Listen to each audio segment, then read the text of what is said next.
Today's date, the 16th of December. I pledge allegiance to the flag of the United States of America, and to the republic for which it stands, one nation, under God, indivisible, with liberty and justice for all. Thank you, everybody. Okay, let's get right into this. 263 mixed-use zoning. Oh, look who's here. Mr. Sagrino, any comments? Thank you, Mr. Chairman. We have Melissa Tentaklis, Economic Development Director, just to update the board on the 128 Mall Road rezoning proposal that's headed to town meeting in January. Thank you. Thank you, Select Board. My name is Melissa Tentaklis. I work as the Economic Development Director. And I am going to share my screen so I can share a few slides here for you. And make sure that's going through. Great. So as this board and several of the other land use boards know, our town has been moving forward on a mixed-use zoning proposal. And what I'd like to do this evening is just walk through the proposal as town meeting will be hearing it, take any further input and gather kind of your recommendation for town meeting. So let's see here. Let me put cursor on the slide and move this forward. I'll go through quickly a little history of why this proposal. Why is this coming to town meeting? Why now? And want to just remind folks at home, this board, the different issues that we're trying to address with a zoning proposal. Number one, we have post-pandemic pressures we're looking at. Our current zoning has a lot of restrictions and it limits building opportunity in our commercial corridor. We have sprawling patterns that help hinder our ability to address some of the sustainable development. And about 10 years, 15 years ago, we had worked on a comprehensive master plan that really talked to creating a more walkable, more environmentally friendly, and developing new building patterns that move away from the suburban development. And how you do that is really bringing it to kind of street level implementation. And that is the not fun stuff. That's the very kind of dry zoning that lays the rules for our kind of development in our community. As many of you know, we have continued to see office vacancies. Most recently, we've seen Oracle, and they've announced they're vacating several of their buildings that some they own and some they have already rented. So that space, approximately 400,000 square feet of office space, will be on the market. And why that's important is because when you have a lot of vacancies, the value of the commercial office starts to diminish. When you do not have tenants, when you do not have people paying the landowner, the property owner for those spaces, they have less value.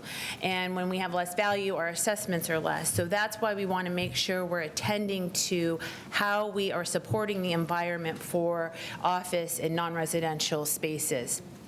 Obviously, as this board knows, we have several capital projects existing, Fox Hill, Police Station, and then possible pipeline projects such as the high school.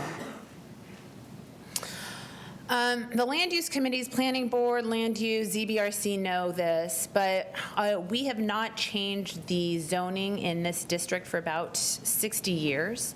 And so that really limits the opportunity. It has been working for us for a long time, but it does not allow new development within this existing corridor. Ideally, if we can see some redevelopment, we have more opportunity to address things that are concerning given the sprawling patterns. For example, heat islands, storm runoffs can be improved through redevelopment and enhancements when you do allow for building in this area. And then I mentioned that part of this is all rooted in the recommendations of the past. I'll just briefly mention how we got here. Most of you know this, but we looked first just kind of around in our history as a community. What has been successful? What is working for us? Our commercial district along Route 128 has been successful, and that was the initial zoning back in the 50s and 60s. Our PDDs over the years have been successful. Our creative three-way land swap that got us Grandview, and the changing of uses for life science.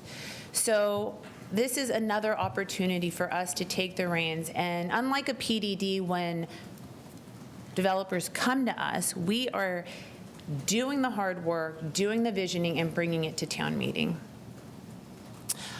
We started a while back. I won't give too much into the history because most of you know this, but we had started to analyze our commercial corridor back at least 2.5 years ago when we worked with ULI and Mass Development. We are also, as we kind of developed this proposal, we have looked into market context. What is working beyond Burlington? And what we're seeing is a pattern. When you see mixed use, obviously Boston's going to be like a hyper example of this, but when you see patterns of residential integrating with new office, old office, you start to see higher occupancies, lower vacancies, and higher rents. And that's kind of what this research by CBRE is showing us. We worked with our community. We've done community design workshops. We've taken field trips. We've done online group meetings with developers, property owners, and there had been a long-standing group of the advisory working group that has kind of come together at different times over the process to kind of share their input and give feedback to the proposal. When we initially started this proposal, it was almost 500 acres. It included the light pink and the dark pink. It included areas along Blanchard Road and across the 128 corridor. Over time, talking to the land use committees, ZBRC and town meetings land use committee, there was a general consensus that we wanted to focus in and take this maybe in 2 phases. So we started looking at the darker pink. We brought this to planning board, and they noted that parcel there in the corner. They said that was, maybe too close to residential, and they thought that a revised proposal would be better, and that if we remove that, there would be, more, I think, consideration for town meeting to look at this as a whole without anything abutting a residential area. So we did revise the map, and I'll show you that shortly. And we addressed those, and we tried to be responsive to the committee's requests on that. So at this point, what will town meeting be seeing? They'll see a map, a table of uses, and the new rules. It's really 3 things that will come out in those different articles that town meeting receives. This is the revised map. You can note that corner parcel has been removed from the zoning, and the majority of the area really will focus on the development potential around the mall, Kohl's, a little bit in the district because it already has a PDD. So I don't know if I can show you with this. Oh, yes. You can see it a little bit. The cursor, just for reference sake, this is the mall. That is Kohl's. This is Linear. And this is the district. You've seen this. This is what the actual documents will look like that town meeting's looking at. And since the last time I was here, we haven't changed too much of what the key elements are in the proposal. The integration of residential, the open space, the height has remained the same, and then the idea of this remaining a commercial dominant space. The new things here that you're seeing, from typical zoning, you'll have more graphically rich text, kind of is more illustrative of what we want to see in the area. And the idea is that, good planning, as Bob Buckley has talked about,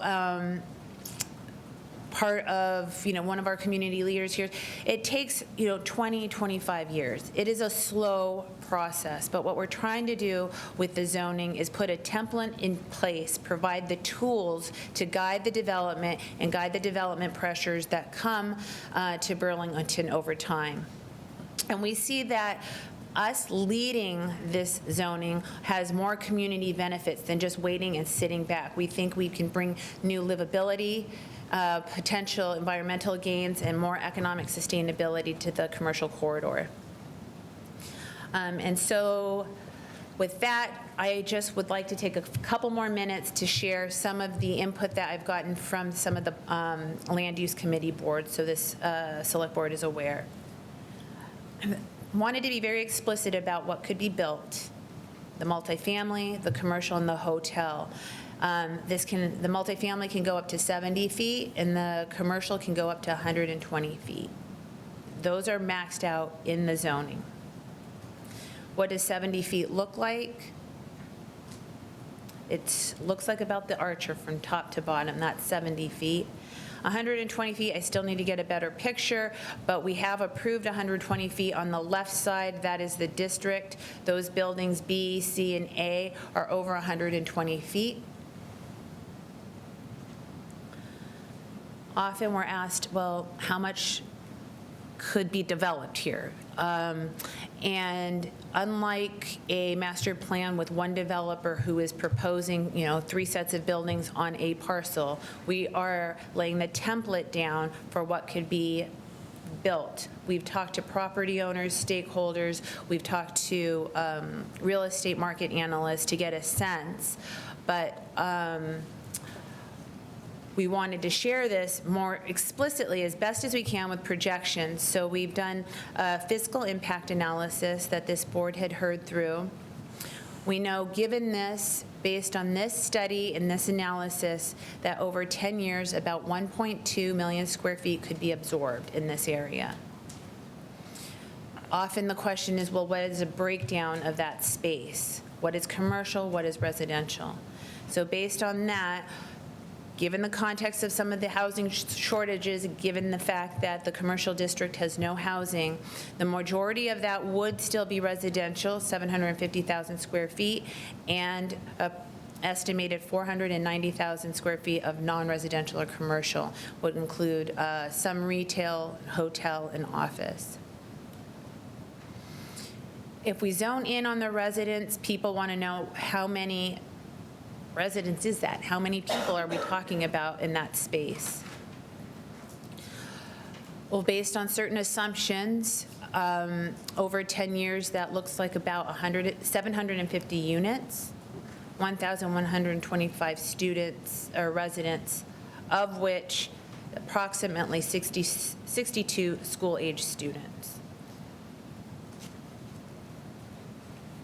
What will that cost the town? These are questions that we anticipate town meeting really caring about. And so through the analysis, this is again the fiscal impact analysis that's been referenced by Landwise, we estimate a cost of attending to the new development would run almost close to $10 million. The tax revenue from this area would still be generated at $62 million. So if you subtract that, that's the net positive that we have kind of reported through the land use or through the fiscal impact analysis. So the changes in the land use remain net positive. These are additional insights that we pulled from the report. I will not dwell too much on those. I know Planning Board had concerns about what the oversight is when projects come through. Are they just okayed? No, they have to go through several hurdles still. We have, design standards. That's a supplemental form. We have the site plan review.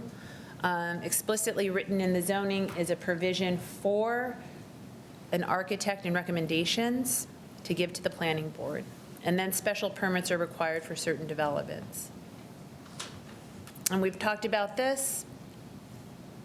Third Avenue and our success there, that's been an example of something just in our backyard.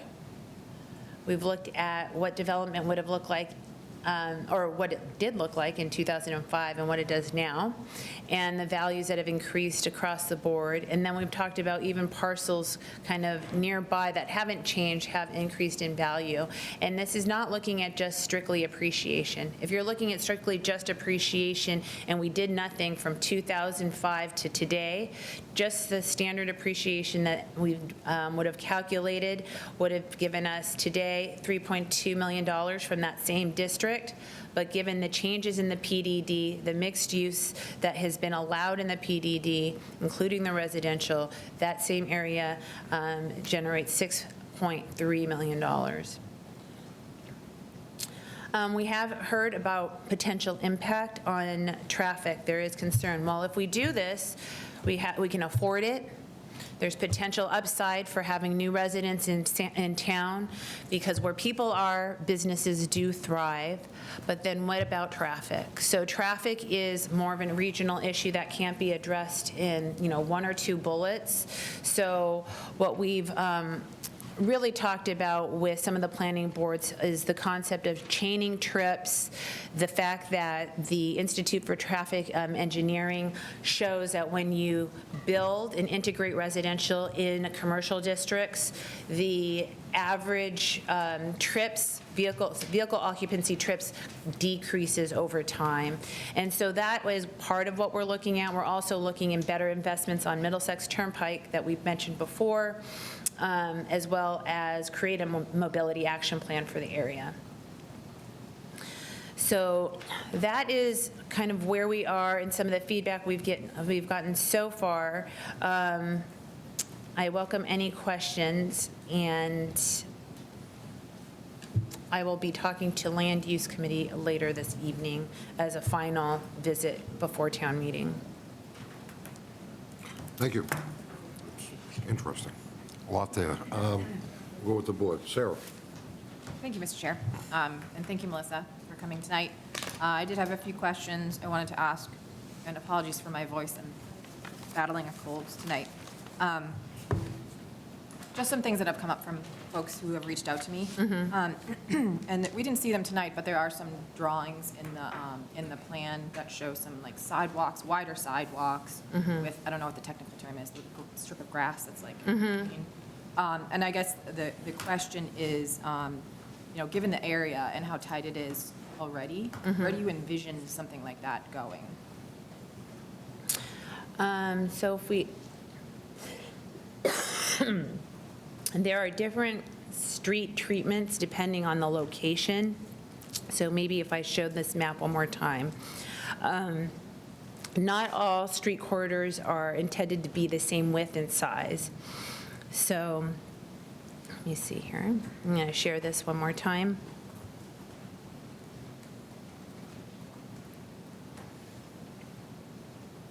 Oh, thank you. Thank you. Pardon me.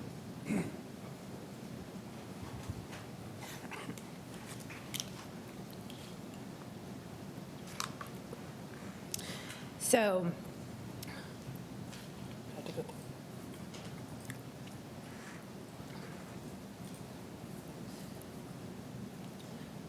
I had to refer to this map because this map is probably the most important part of, sorry, I can't get this tickle out of my throat.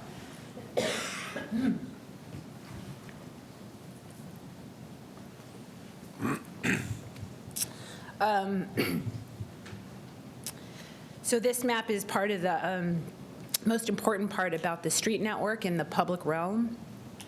So we have the larger street networks here in terms of Middlesex Turnpike and Mall Road. And based on the public right-of-way and the street enhancements, we've estimated with traffic engineering that some of that is possible, the design. The smaller streets, those networked streets here that you can see with thinner lines, those treatments are more narrow and designed for a smaller street network. And those are inside the zoning proposal. So you would take a look at that and look at the public right-of-way and see how that can be accommodated. This is all still on, most of this is on private property, the smaller street networks, so they would have to be built in under the project, what they propose. Okay, great.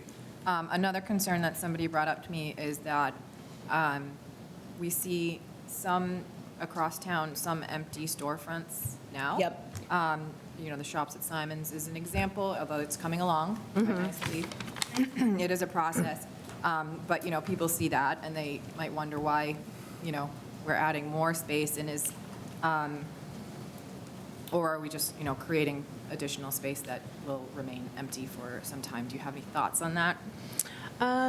Yes, so as you can see, the proposal will allow both the residential and or non-residential, the commercial projects as well. So I would say in response to that, right now what we're trying to do is make it more predictable yet flexible for real estate cycles. So currently, we wouldn't expect any proposals to bring in office. That is obviously, at this point in time, the demand is such that we have a lot of existing office. What we're trying to do is create opportunities for development that allow for different things that create the vibrancy. So in this case, as we know, most likely we would see residential. And residential is really bringing the people in that then spend money at the retail, that then create jobs that want to, rent space in the office locally. So that's how the idea behind changing the zoning to allow for the different uses. There is still constraints around the residential, both on the 60/40 per development site, and then also the height. So there's different ways, because we understand that in our current real estate market, the demand for housing is going to be very palpable. That's what we'll see likely is from the first projects. But along the street network, there would be maybe, the mixed use. So if there's concern about the activation on the street level, it doesn't always have to be a retail use. There could be other creative ways to activate the street level as a bottom unit in a mixed use development as well. And I think, for what we're seeing right now, occupancy in the mall has been strong. We're seeing more tenanting also at Wayside. So in the retail, it's actually surprisingly strong. The office market is still the one that is kind of struggling, the traditional office. Yeah. And just to confirm, owners of existing buildings won't have to tear down or restructure to adhere to the zoning.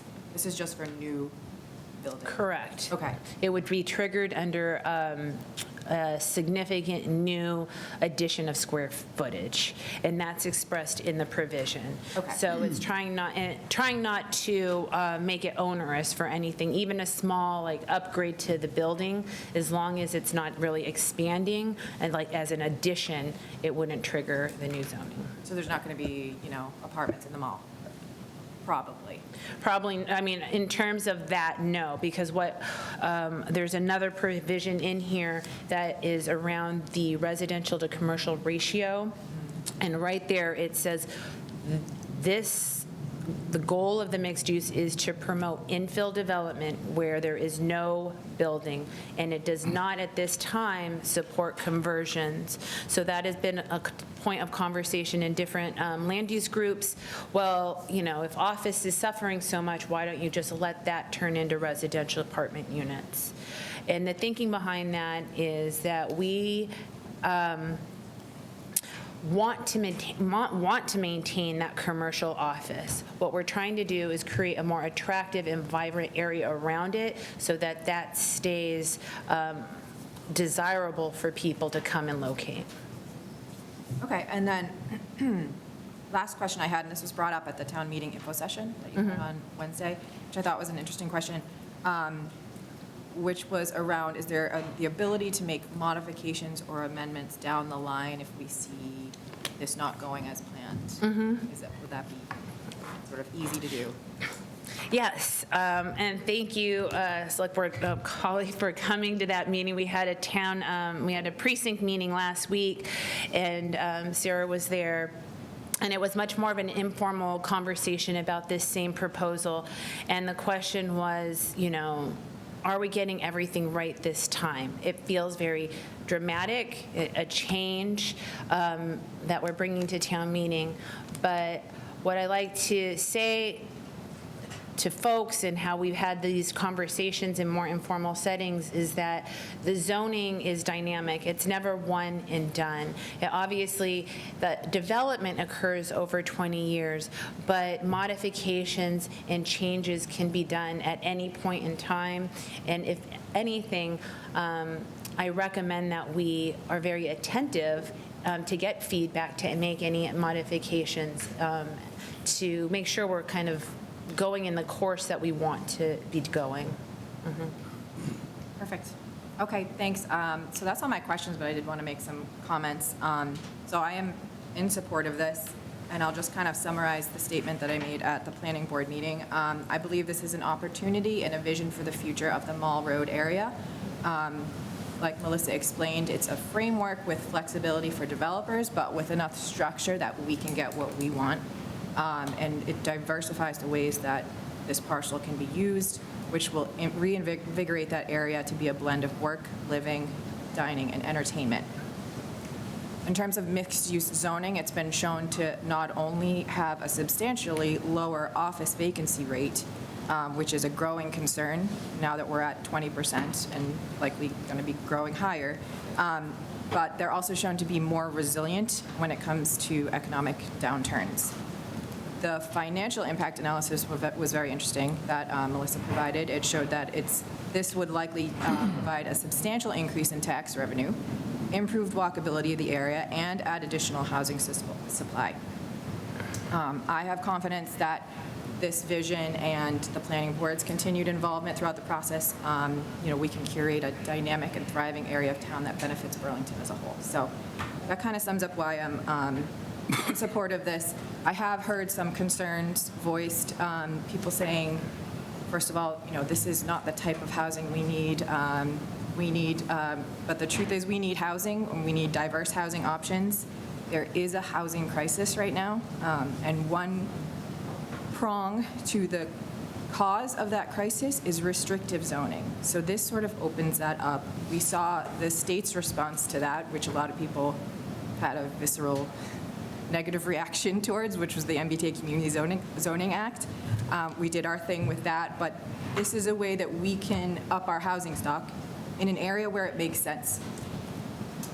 It's no secret that I personally started becoming more active in town when I was sort of fighting against a higher density senior housing project in my neighborhood of mostly single-family homes. The project was going to be up on a hill, right next to conservation land, and I sort of stand by that advocacy to this day. It makes very little sense for that type of project in that area. This is an area of town that can handle that. The additional housing is being proposed. Then I understand it's like we need middle housing, which yes we do. I don't think that makes a lot of sense in this area, so let's look at other areas in town where that makes sense. So I question the mentality of let's not do this because we need this. We can do both. It doesn't have to be either or. And then there's people who are sort of fearing that this is going to alter the character of town, that we're turning Burlington into a city. When you look at a map of Burlington and this pink area, we're talking about a relatively small section of town right by the mall. It's heavy on asphalt, heavy on cars and parking lots, not a lot of walkable areas or green space. There's lots of amenities in that area, but you kind of have to get in your car and drive from place to place, which causes additional traffic. So if anything, I feel like this concept, this idea has the potential to bring more character, more life to an area of town that could use a boost. I don't personally foresee this zoning change as having a drastic impact on the overall character of town. As our, the neighborhood culture, the school communities, our town center environment, things like that. I see it as being a benefit fiscally, economically, while also providing additional housing in that area of town. So this plan has been a couple of years in the making with all kinds of community outreach, workshops, feedback, changes and tweaks along the way. Like Melissa showed us tonight, it was originally a much larger area, and it was scaled back in response to some concerns about that. So there's been a fiscal impact analysis. This was not thrown together in haste. It was a lot of work and care put into this to make sure that it is the best plan for town, and I do believe it is. So I am in support of this, and I really appreciate, Melissa, all of your work on this over the years. Thank you. Thanks. Thank you. Thank you, Mr. Chair. Michael? Thank you, Mr. Chairman. I'm very concerned with the future, the changing office community, the shift from working in an office to working at home. And we've seen that with our spiking office vacancy rate. I've seen it on my own job, that I'm now fully remote, starting in an office. And I think it's something we have to be cognizant about, and something that we have to plan for in the future. And this plan and proposal, it gives me hope, and it gets me excited for Burlington's future. It's a culmination of a 2-year effort from Melissa, and we started with Zoom meetings talking about a footbridge over Middlesex Turnpike in those days. And since then, as Sarah mentioned, you've had neighborhood workshops, you've had community workshops, you've had a myriad of experts come in that have vetted and checked and double-checked all of the aspects of this project. We've also it's been fungible, it's been a work in progress, it's been a living project that you've heard concerns and you've modified it, so I want to thank you for all of the work and effort you've put into this. It's aggressive, and it's a vision for Burlington's future. It's not a vision for tomorrow or next year or 5 years. This is the next 10 to 25 years. And as Sarah said, it is taking a bunch of asphalt and turning it into a living, breathing part of our community.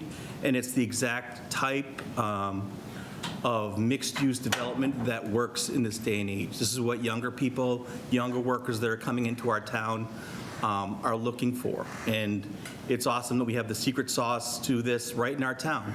Third Avenue was a little, like a little incubator to show that this works, and this is what is the future. And now we're going to take that on a grander scale, and it's probably the most aggressive plan I've seen since I've been in town government for the past 6-7 years. And I admire your forward thinking, your vision, and again, all the hard work you've done.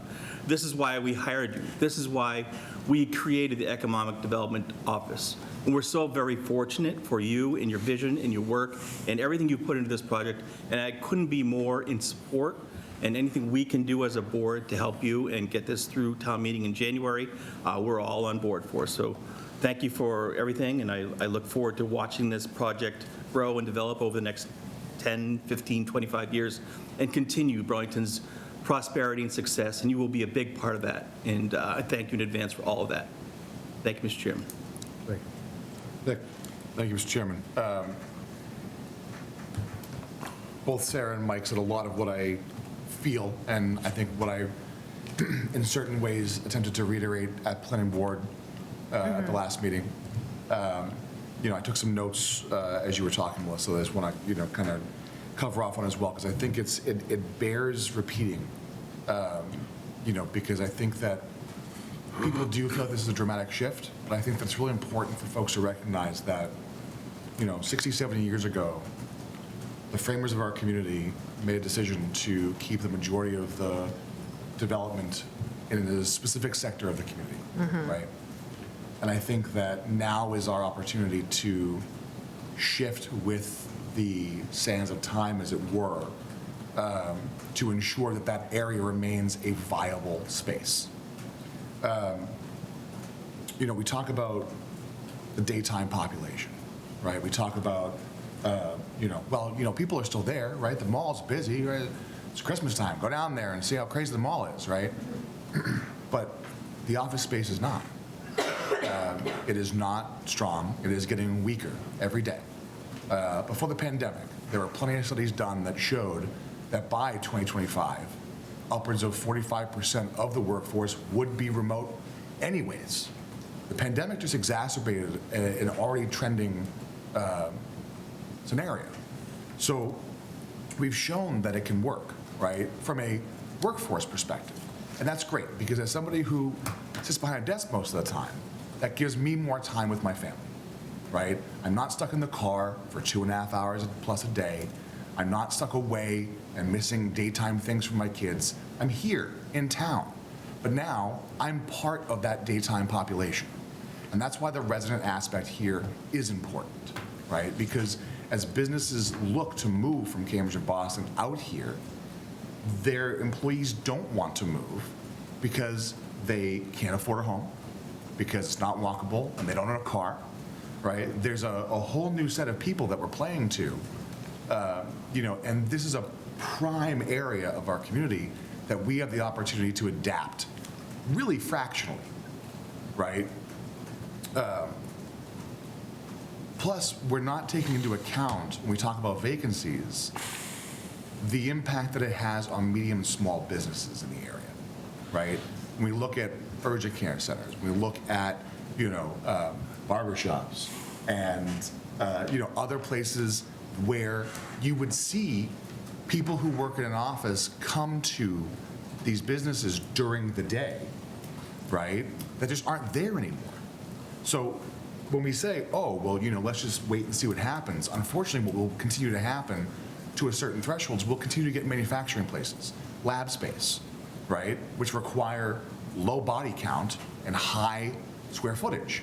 Again, that works great for us from a tax perspective, but it doesn't help the medium and small businesses survive.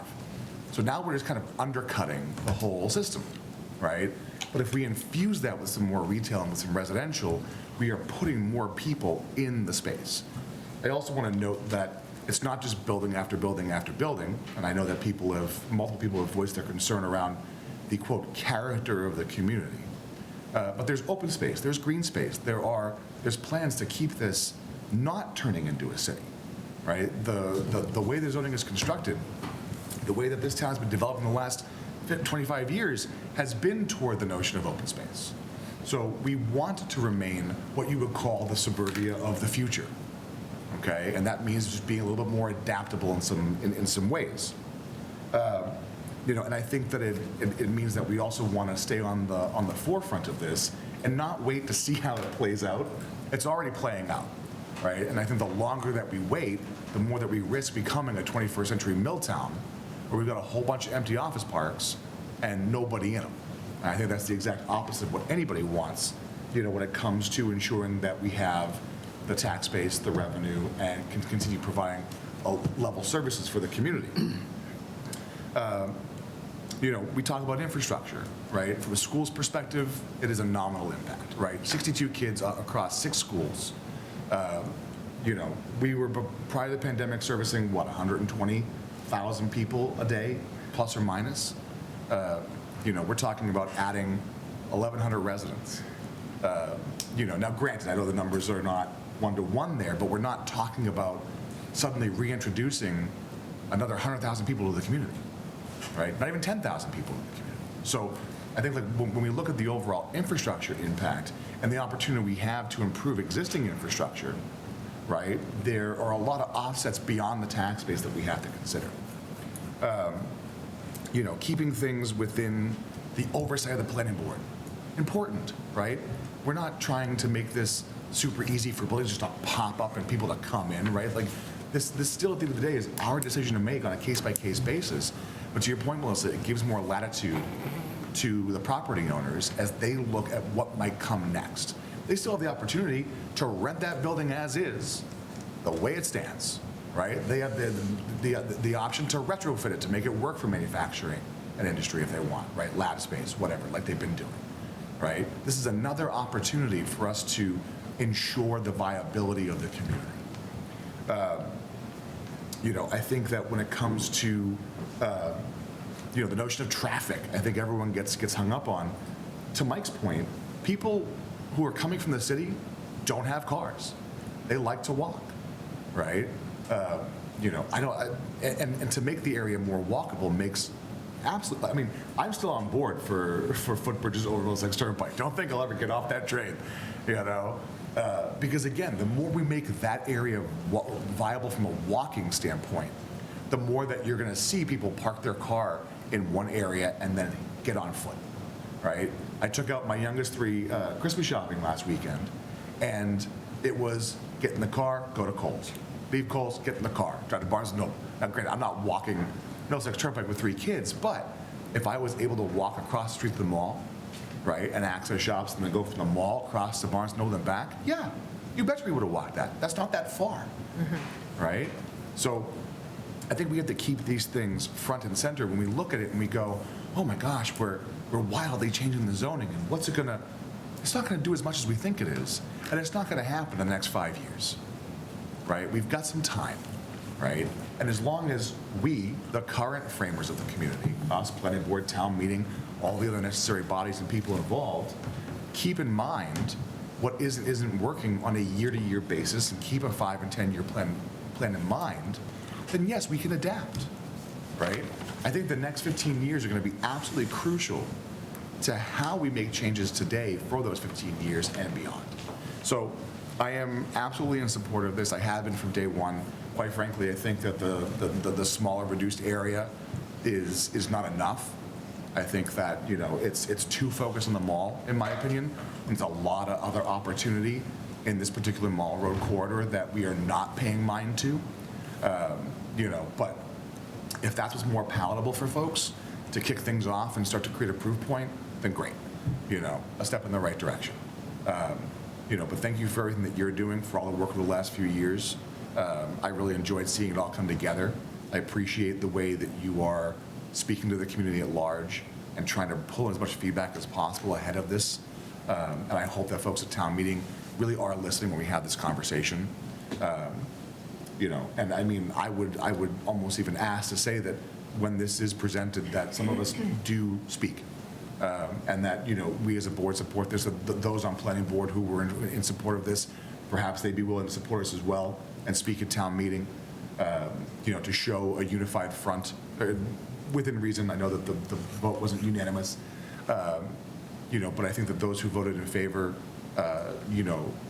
understood what you were trying to achieve, and those who didn't support, I think, had a sense of understanding about what was aimed at, and had some concerns that can be ameliorated. Yes. So I think together we can find that path forward. But thank you, and thank you, Mr. Chairman, for the time. Thank you. Jim? Thank you, Mr. Chairman. Melissa, before I forget, thank you. I know it's been a lot of work. You've been putting a lot of hard work into this for the last few years, so thank you for that. I went to the mall this past weekend, and I got a parking spot. Easy. It's true. Quickly. Close. Which was scary, because that tells me that not only the office is getting impact, but with the online purchasing capabilities people have, retail, at least, brick and mortar retail, is also getting impacted. So the parking lot between Macy's and 128 was just another asphalt desert, as I call them, even 2 weekends before Christmas. You said zoning has been about 60-plus years stagnated, so to speak. So think about 60 years ago when whoever was up here and in planning said, what's this thing called a mall? What's a mall?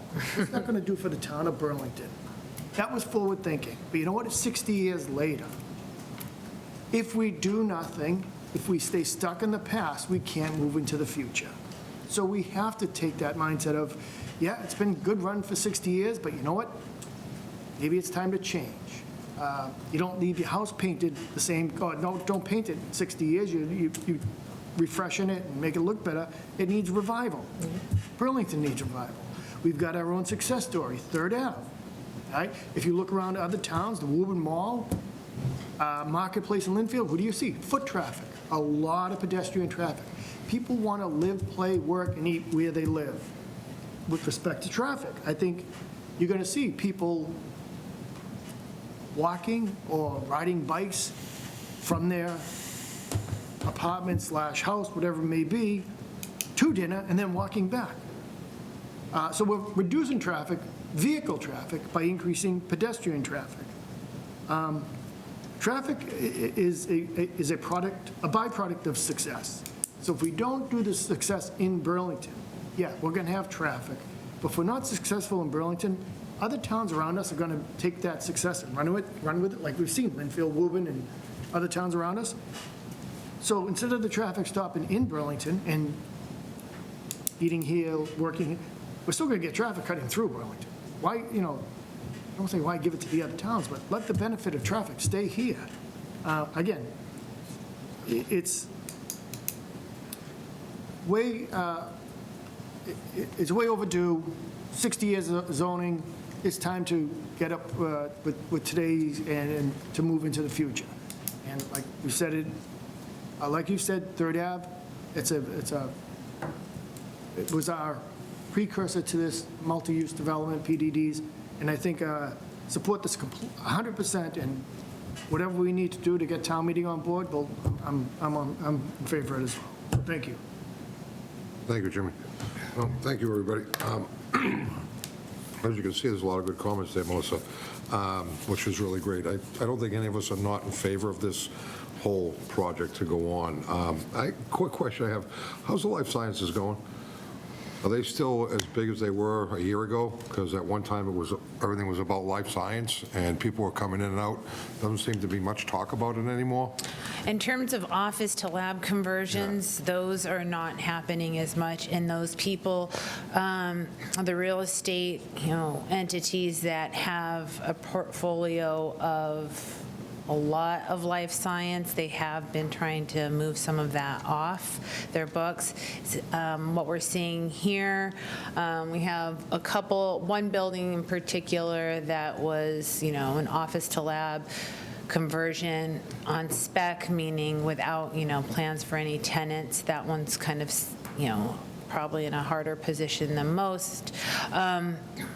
It's still, I would say, generally speaking, from the brokers I've talked to, say it's slow. That doesn't mean that deals are not happening. They're still looking, things are moving around, but that goes back to where are they moving to? Right. So that's where the quality, the higher level, the well-appointed buildings get more attention, and then the location, like what is around them amenity-wise. And on paper, we still have a good deal of amenities, right? We are still, Burlington, Massachusetts, with great retail, great restaurants, and office space. So we're not, I think, I've said this before, I'm pretty bullish on Burlington. I think our geographic location puts us in a really good place. We're not, outside on, 428.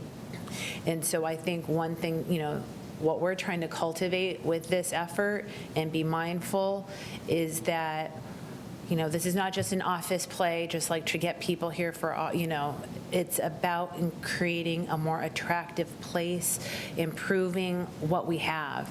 The underutilized asphalt is, sitting there. I think we can make it better.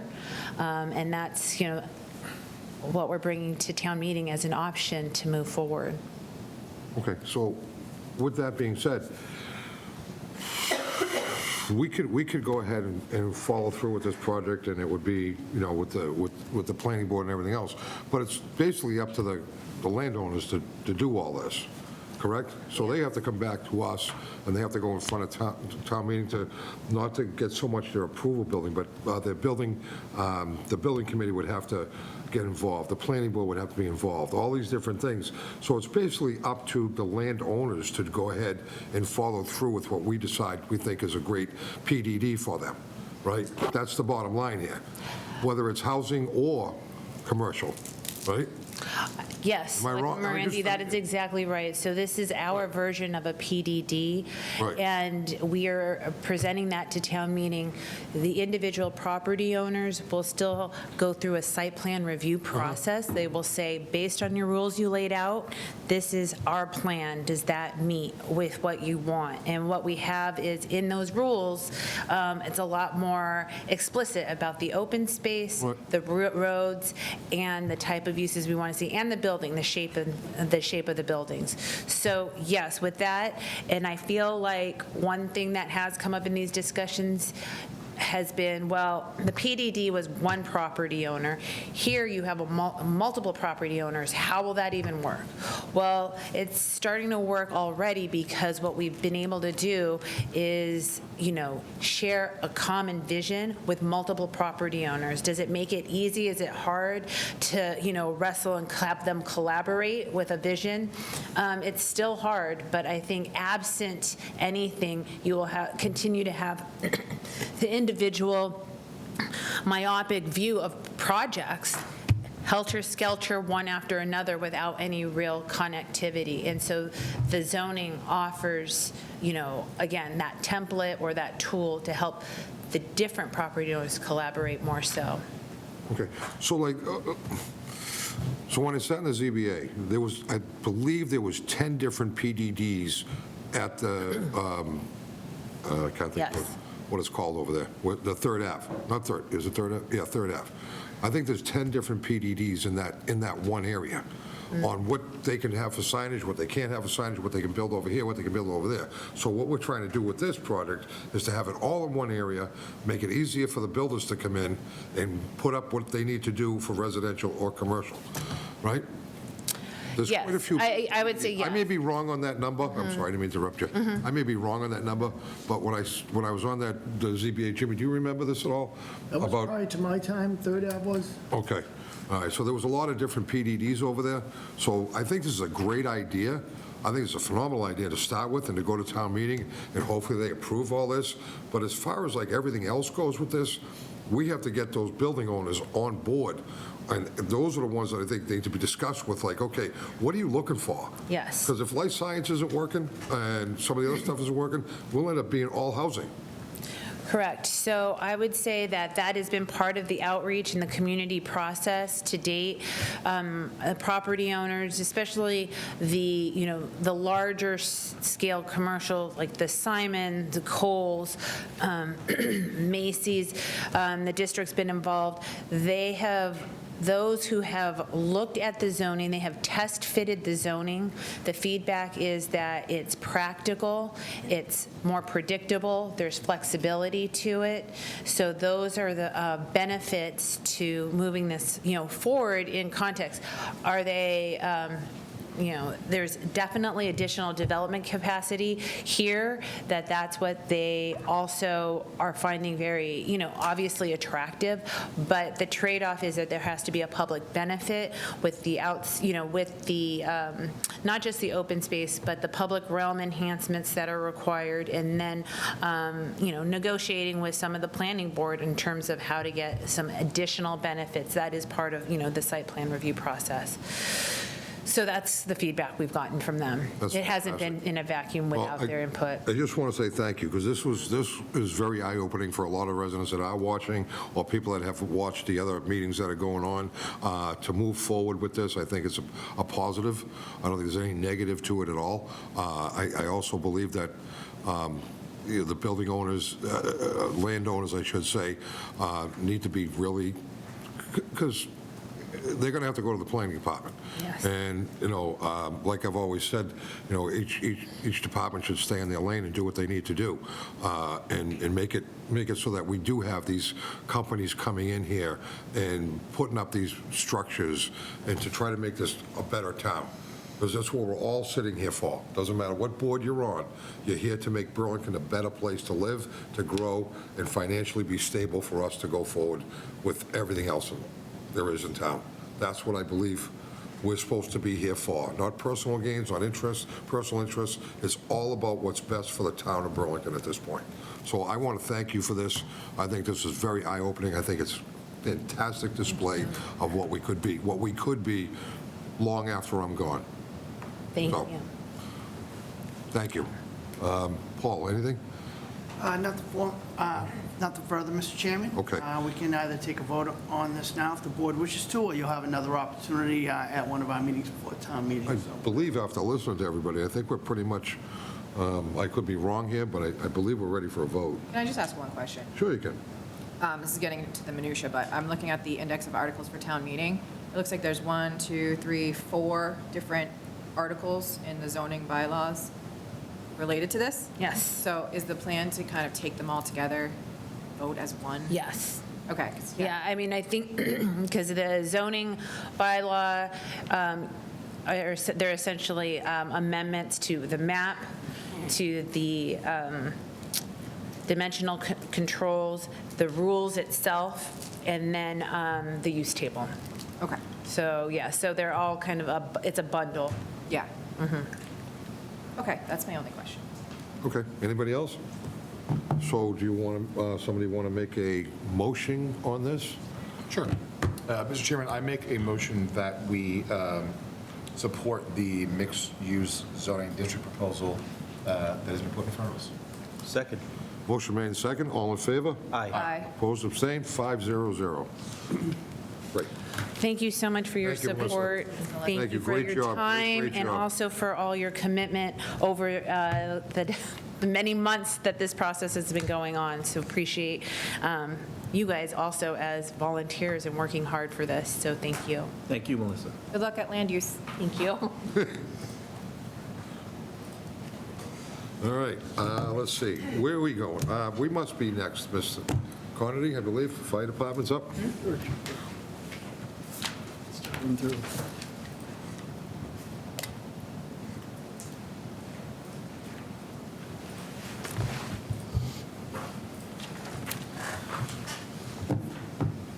Mr. Sagarino, like to, Thank you, Mr. Chairman. Ian? Fire Chief is here with a proposal to adjust the ambulance billing rates here in the community. I believe the last time that we took a look at these was over 5 years ago. okay, That, turn it over to the chief. Yep. Good evening, everyone. As Mr. Sagarino said, just coming to request an adjustment for the ambulance rates. Is a result of a couple of surveys we've done over this year, or participated in. We found that we were below the average. We wanted to bring it up to about the middle third. We're sensitive to the residents and the visitors of the town for the cost of an ambulance run. But it has been several years since we've increased those rates. It is a user fee. It offsets the costs of purchasing ambulances in the future, maintaining our current ambulances, purchasing equipment, and supplies. This will not affect those on Medicare who are 65 plus. It's only for those that are utilizing their commercial insurance, such as Blue Cross Blue Shield or Harvard Pilgrim.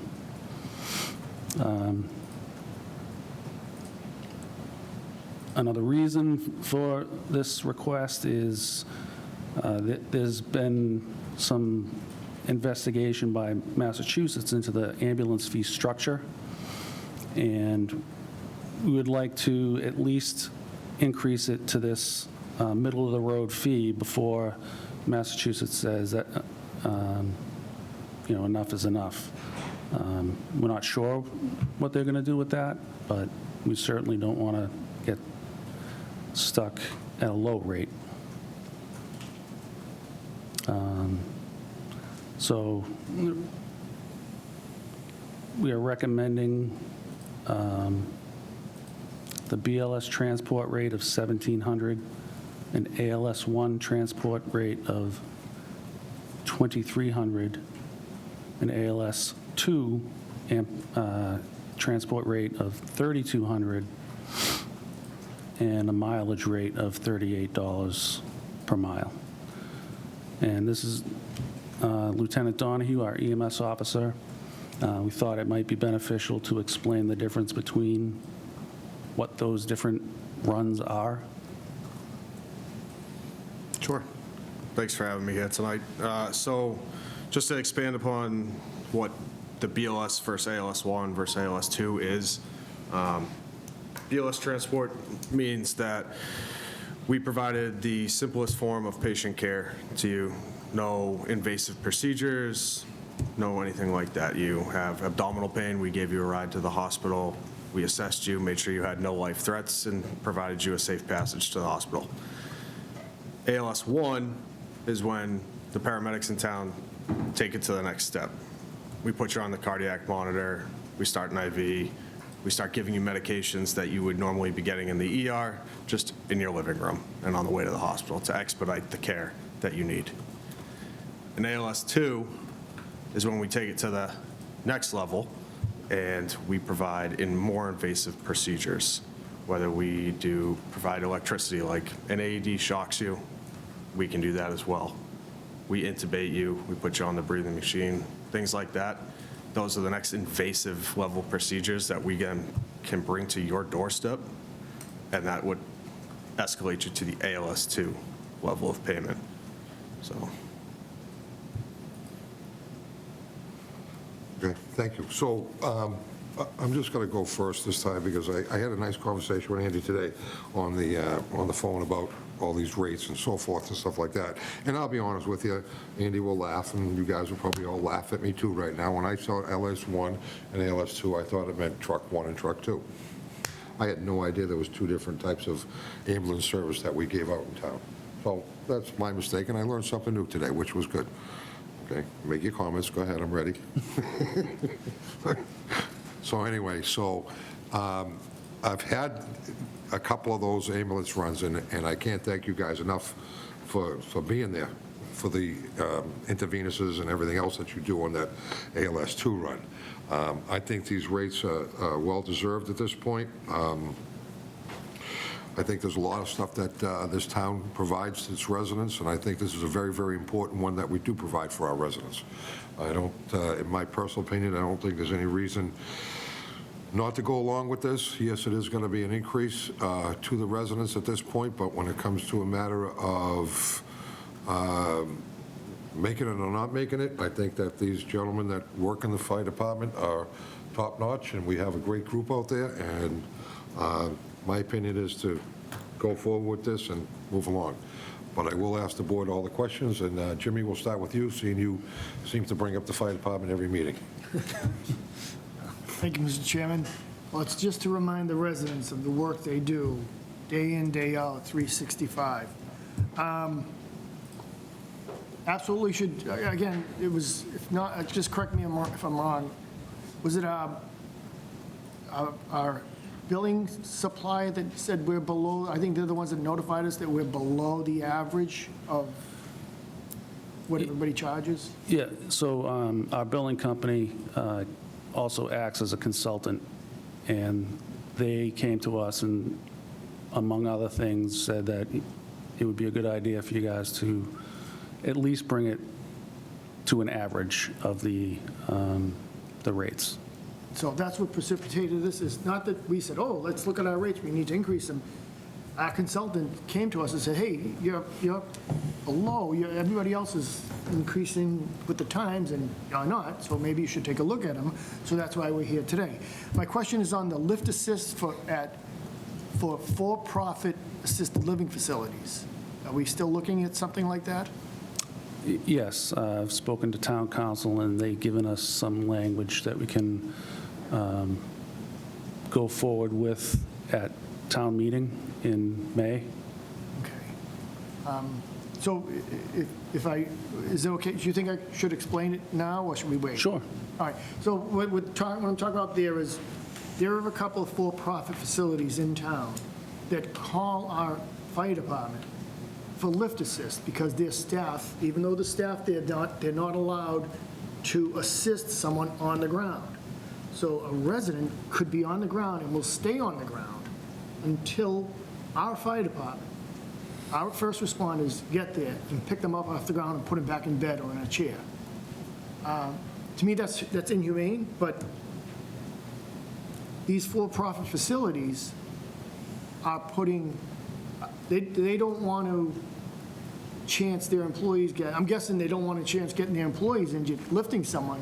Meanwhile, for no charge, our first responders are the ones that could potentially get injured lifting someone.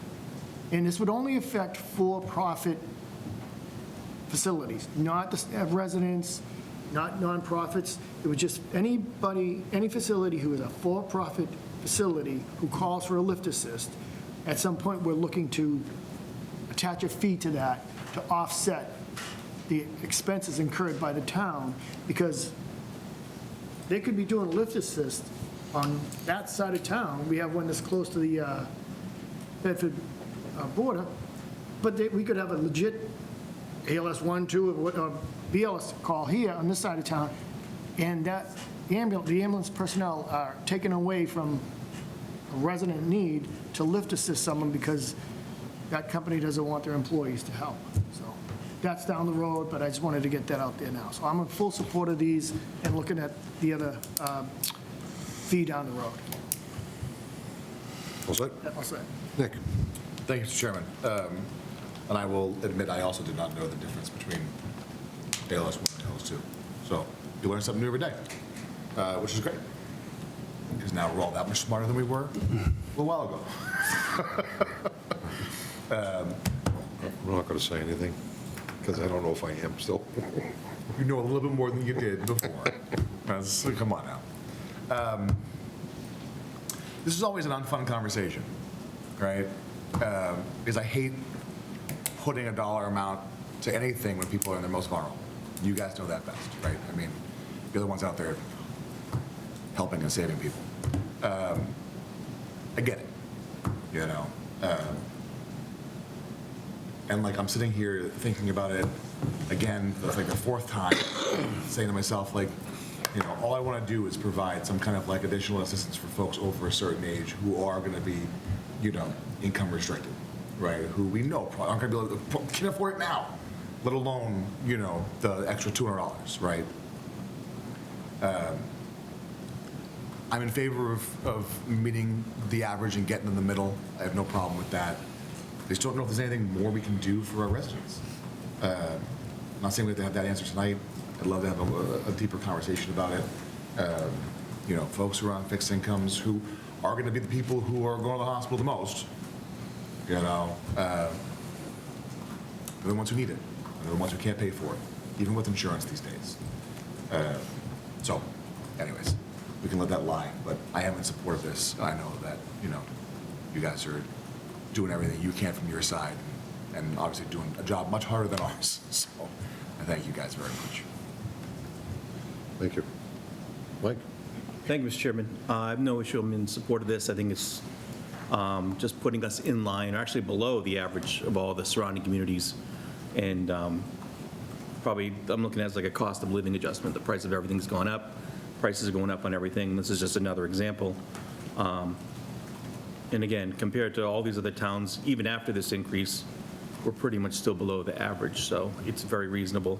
I just had a question about the different types of service. So when we go out on a call and we get that call into the station, you don't know what's going to be out there, and you don't know what's going to be required. So are all the teams trained on all levels of service? How does that work? So we were just a little curious for my own curiosity. Want to take that one? Sure. So when the ambulance rolls out the door, it is staffed at the ALS level. So we can provide all the way up to the ALS 2. We're supplied to do it, trained to do it. It's just what they deem is necessary at that time is the level of service that they provide. They're not looking to provide ALS 2 level or ALS 1 level every time they go out the door. They're not looking to gouge anybody for it. It's just how the chips fall. If you need a BLS ride, then that's what you're going to get. If you need more than that, then all of the firefighter, paramedics, and EMTs are trained at the level that they can, and they'll perform and provide whatever level of care is necessary. So this billing ends up getting determined after the call is done. And I would say all of them have no care in the world when they're out there providing what it's going to equate to for $1 for them. It doesn't matter to the providers. Okay, thank you. And last, I just want to say thank you for all you guys do. You provide a crucial and very important service to all the residents in our town. You're always there 24/7, 365, and it's definitely probably not mentioned enough that we are grateful, and we're appreciative of all your efforts, so thank you. Thank you, Mr. Chairman. Thank you. Sarah? Thank you, Mr. Chair. I have similar thoughts to Nick's. I don't love how much it costs for an ambulance ride, but that's more of a wider systemic issue beyond our scope and beyond your scope. I appreciate all the work you put into this analysis and showing us, fees from our neighboring towns and how we compare. I think this makes sense, and appreciate all you do for the community, so thank you. Is it? Okay. Okay, at that point, I will take a, Mr. Chairman, I'll make a motion that we approve the ambulance rate increases as proposed. Second. motion made second. All those in favor? Aye. Opposed, abstained, 500. Congratulations, and thank you once again, guys. Thank you, guys. Thank you. Thank you. Thanks, gentlemen.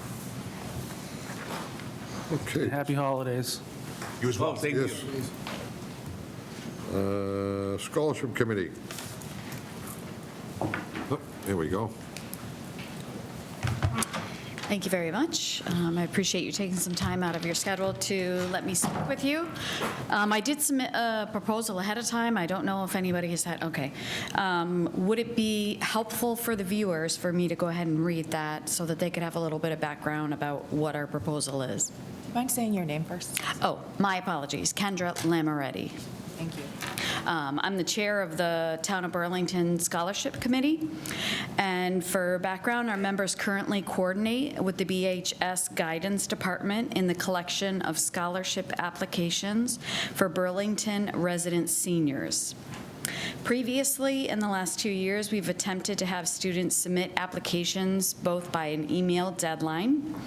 And after difficulties with this process of collection, 1 year, we requested all applications to be submitted in paper to the BHS Guidance Office. Our committee is concerned that this adds a layer of difficulty in submission by those applicants who are not also BHS students and therefore not equitable. Furthermore, the large involvement of the BHS guidance staff in providing the name-blind applications to the committee can present an image of bias to BHS students. The committee would like to propose a change in the collection process to address these issues. The issue of Okay, bias. hold on 1 second. This is very, very long, and has everybody read this? Okay, no, that's fine. I mean, Hold on 1 second, hold on. So this is very long. Did everybody read this that knows what's going on with this? Do we need to have her read it for us? Anybody can get this online, or they can read this later for the viewing public that's out there. has it been provided online? Okay, great. Thank So you. I appreciate that. Would you like to just ask her questions about this, and then she can answer them based on what we got as a backup? Maybe a quick summary for people watching and following Yeah. along would be all that would be needed. Okay. So why don't we do that? Why don't we, instead of reading this whole article, which is lengthy, which is good. I apologize. I No am worries. very No, wordy. it's good. The more information, the better. Why don't you give us a Reader's version of what this is, so the public can understand what we're going to be voting on, and then we'll go from there and ask our questions and Sure. move forward. Sure. Okay? Yeah. So on behalf of the Select Board, the Town of Burlington Scholarship Committee gathers those applications of seniors who wish to apply. It's name blind. We're given 2 printed copies, and then we assign it out to each of our committee members. Obviously, if any committee member has a senior, we do not allow them to review those applications. I have not been in that position yet, but it is a concern this year, so I want to make sure that that is out there as well. And so we will evaluate those applications with a rubric that we have created to be as unbiased as possible using unweighted GPAs, and we narrow it down to about 5 or 6 applicants that we will then award a scholarship to and invite a board member to attend to the scholarship meeting. I hope that's brief enough. Fantastic. All right, we'll start. Mike, any questions? Thank you, Mr. Chairman. Thank you, Kendra, for all your hard work with the committee and with this proposal.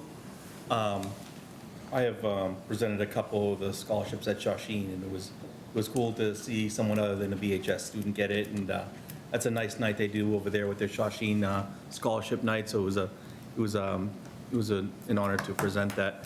My question was, it's 2024. What were some of the problems that you were having when you required just an email submission? Because that seems like the easiest way, and anyone could do it from anywhere, and you don't have to enter BHS. What were the issues? Yeah, so we had a couple individuals, the email address that they were going to, I'm not sure if 100% if it was directly to Joe Adubato or if it was to like a basic counseling mailbox. I'm pretty sure it was Joe, but a couple of them had gone in his junk mail.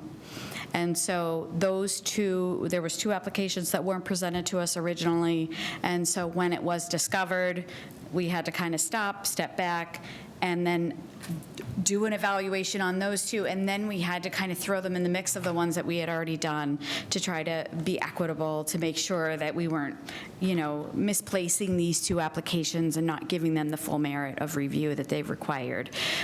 So that was the main concern. So this past year, it was all done via paper, and all of them were dropped off at the counseling department at BHS, which, as I stated in my proposal, offers the limitation of office hours or school hours or whenever the school is open to allow the individual to submit it. And then depending, of course, upon our deadline, and I agree that email is the easiest, but because of paper, that then adds the constraints of the physical building to be able to access on the weekends or depending on what our deadline date is. So we have kids doing homework on iPads. If we fix the email address, this would be kind of the easiest fix, right? I mean, I would agree so.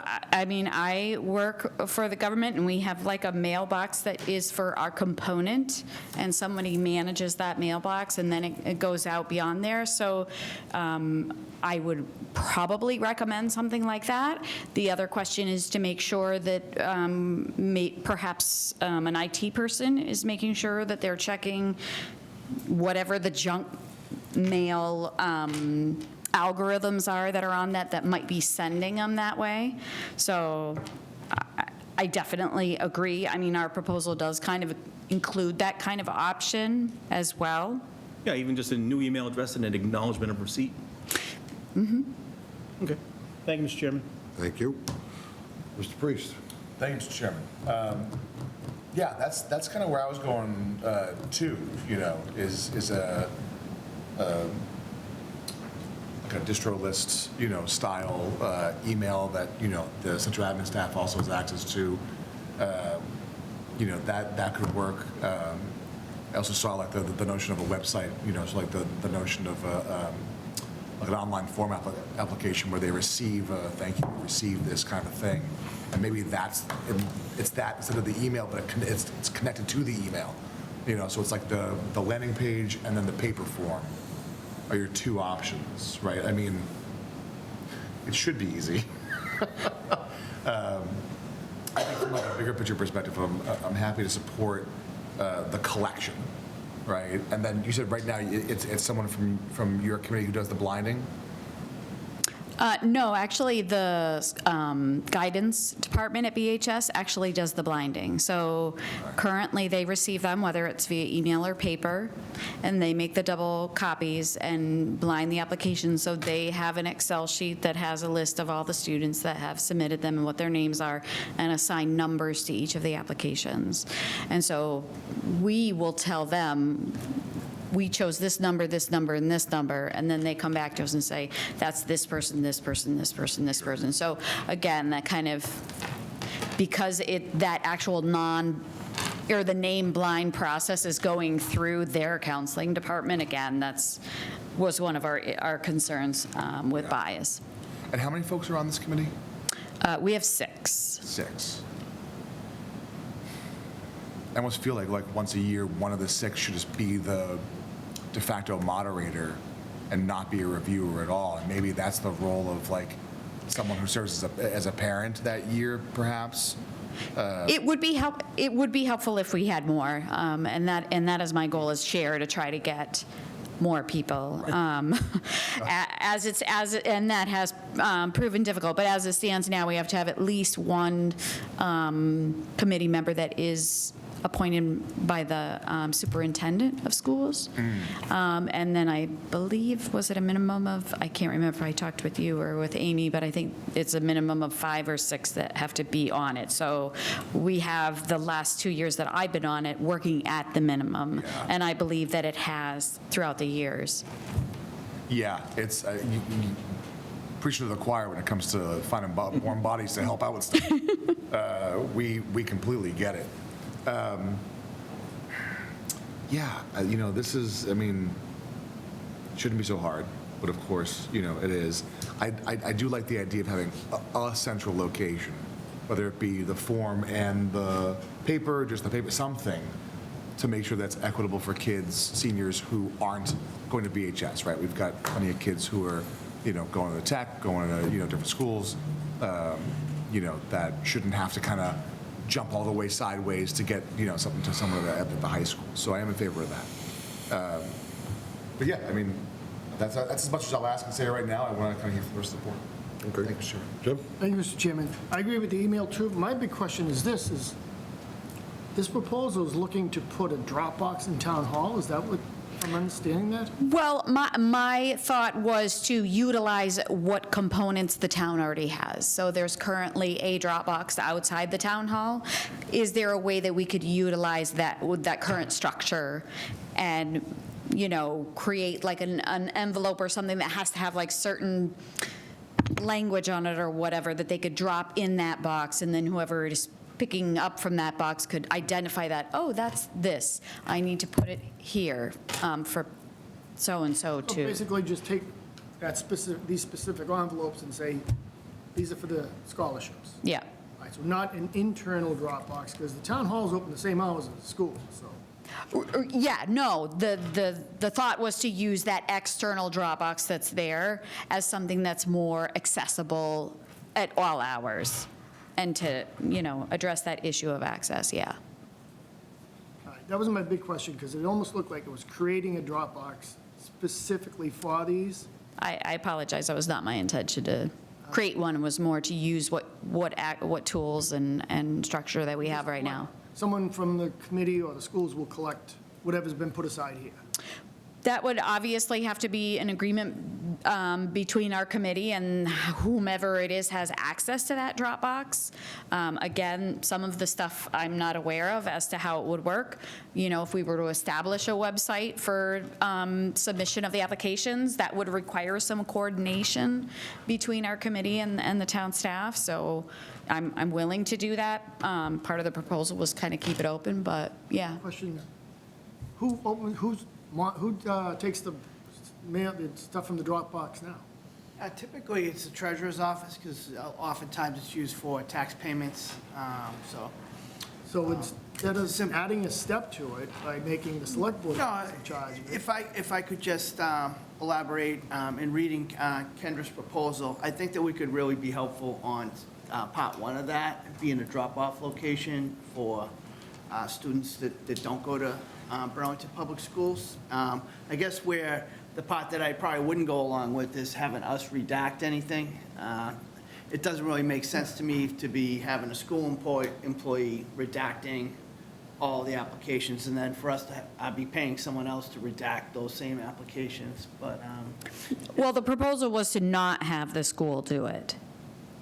well, they're already doing them for all their scholarships anyway, right? So, Well, the proposal is to have all of the scholarships submitted either through the website and managed through here and/or the Dropbox.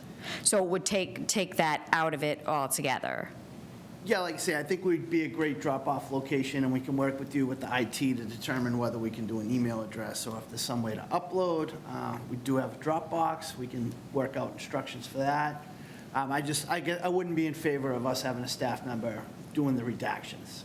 I think that would probably be just a step a little bit too far along, and I think maybe perhaps.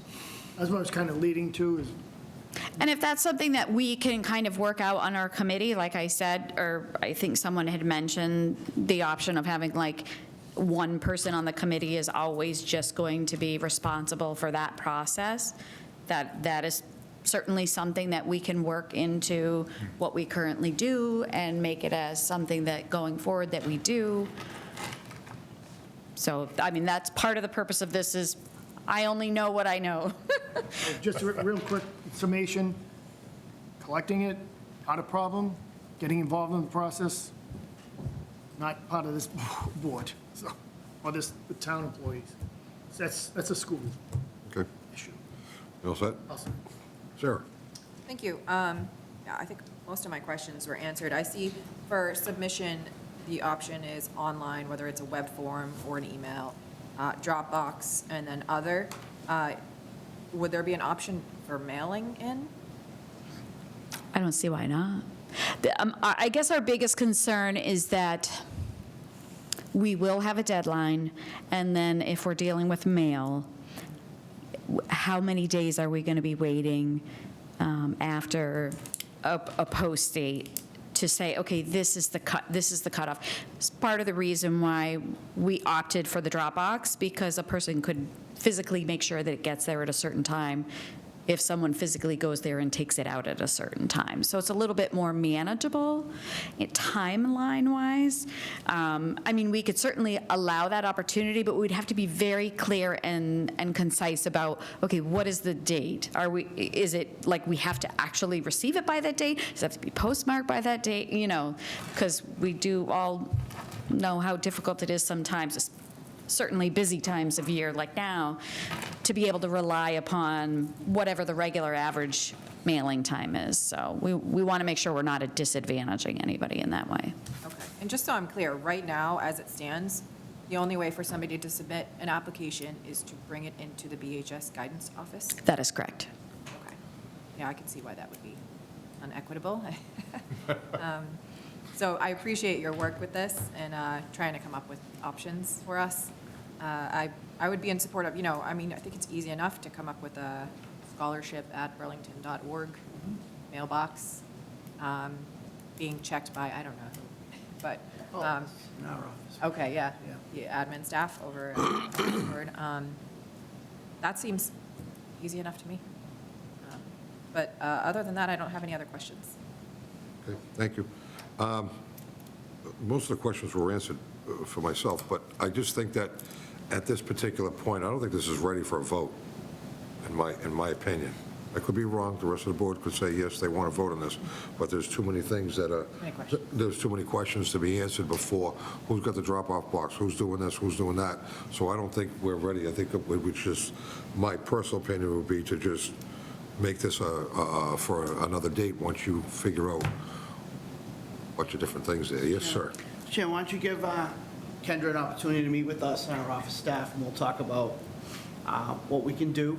And That's a good we idea. think we'll talk to MIS at the same time, see what they can provide for us, and then we'll bring it back to the board at a future meeting. Yeah, just Okay. so we have the logistics kind of squared away from the office standpoint, and that way we know that it's all, because I mean, the proposals sound, right? We just want to make sure this is going to work for everybody. Another question too for Paul, Mr. Chairman, if I may. The senior work program, I mean, is there an opportunity to leverage one or two of those folks for? Yeah, I mean, we could look into that.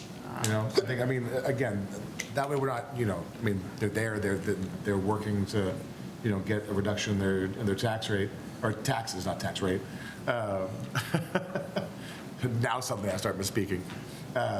Maybe they can be helpful in terms of, collecting and making sure the papers get to our office or whatever it is. But again, I think that and talking to MIS, the logistics we want to kind of square away before we vote on this. Yep, so maybe we can get together in the next week or so. I don't know. Yes, When so you're available. is it okay if I reach out to Lynn to coordinate that? So, I mean, I apologize, put your name, it's the only, the only name I know, so no pressure. Yeah, no, I'm happy to do that, perfectly happy, and I will correlate any information to our committee. In fact, I'm headed over there now, we actually have our meeting tonight too as well, so really appreciate your time, reviewing it and listening and asking questions, so. Sorry, thank you. we put everything on Lynn too, so don't worry about it. Mike has one more. One last comment. I would Yes. love to see if we could just make it electronic. I mean, you can send an email 24 hours a day, anytime, and anyone, pretty much everyone these days has email access. If not, the library offers free internet and email access. It just seems so much cleaner to me to use technology. I 100% agree. And just make it in the application, be sure that you receive a acknowledgement receipt that confirms your entrance into the, it confirms your application. It just seemed like to work with drop boxes and paper in this day and age just seems archaic to me. Yes, I totally agree. I just wanted to have an option, a case like, oh, somebody gets midnight and they're like, want to drop off something on paper, and oh, I want to make sure I get it by the deadline, so, Thank you. Thank you, Mr. Chairman. Thank you. Okay, Thank all you so set? much for your time. Okay, great. Thank you so much. Thank you for all your work on Appreciate this. your time. All right, thank you. Have a great night. You all set? Next, we have a public hearing, so I'm going to open up the public hearing. No motion is needed by me, so public hearing's open. Nick, would you like to read that, or just as written? Mr. Chairman, I'll make a motion that we approve the advertisement as written. Okay, Second. thank you. Motion's made and second. All those in favor? Aye. Okay, let's discuss the topic. Any discussion? We'll just ask the question. Any discussion? Anybody want to put their hand up? There's no hands going up? Okay. Any comment from the public? We have, We have somebody? Okay. If you could just, I sent them. you- he's good? muted now. He was unmuted. Need to unmute themselves. Oh, there you go. Yep.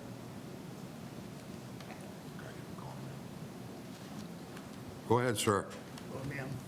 Are you talking to me? Okay, you didn't, Is that E you up didn't there? say anything. Yeah, my If you name's could just Elizabeth. introduce yourself for us?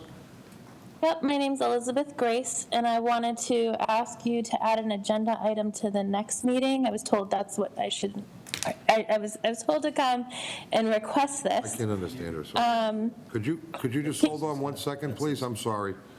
Who was, That was someone not related to this topic, Mr. Chairman. okay, it's not related to this topic, so you here for citizens' time? Okay, we'll get back to you at citizens' time, okay? Thank you. Okay, so that's not about this topic. Anybody have anything to say about this topic that's online? No? Or anybody in the room? It's your last night, you might want to say something. No.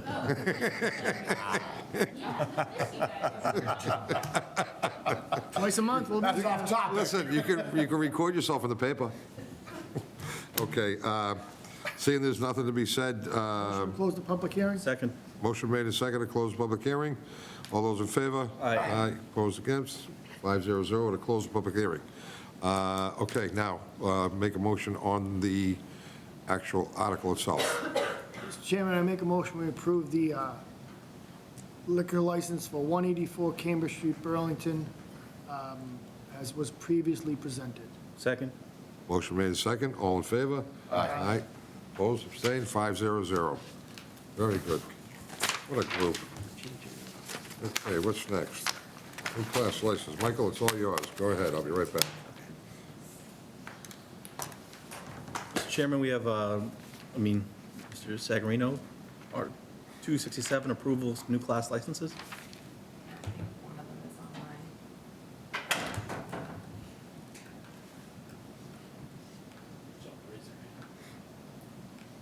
Can you raise your hand if you're here for a new Class 2 license? Or Victual? Yes, I am. Jason, go ahead. No. Oh. He's the class 2, Jason's the victulars. Who's it? Oh, This, yeah.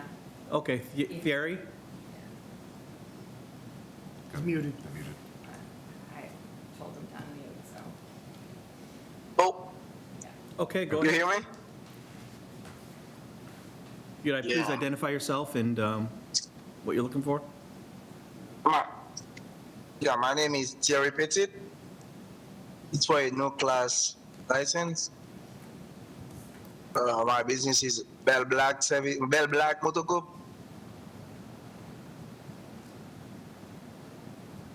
Hello?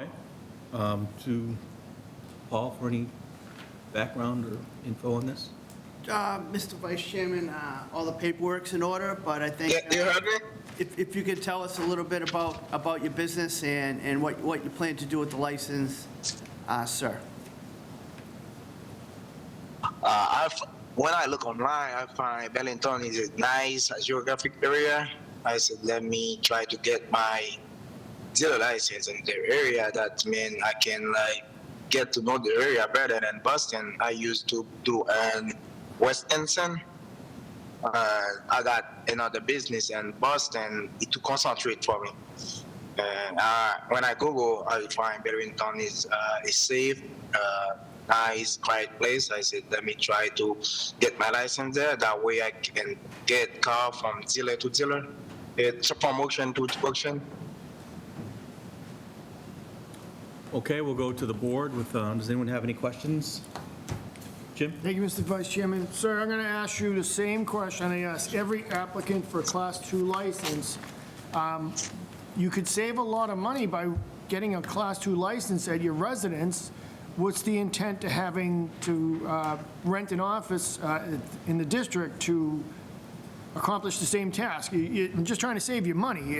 You don't have to rent an office to have a Class 2 license.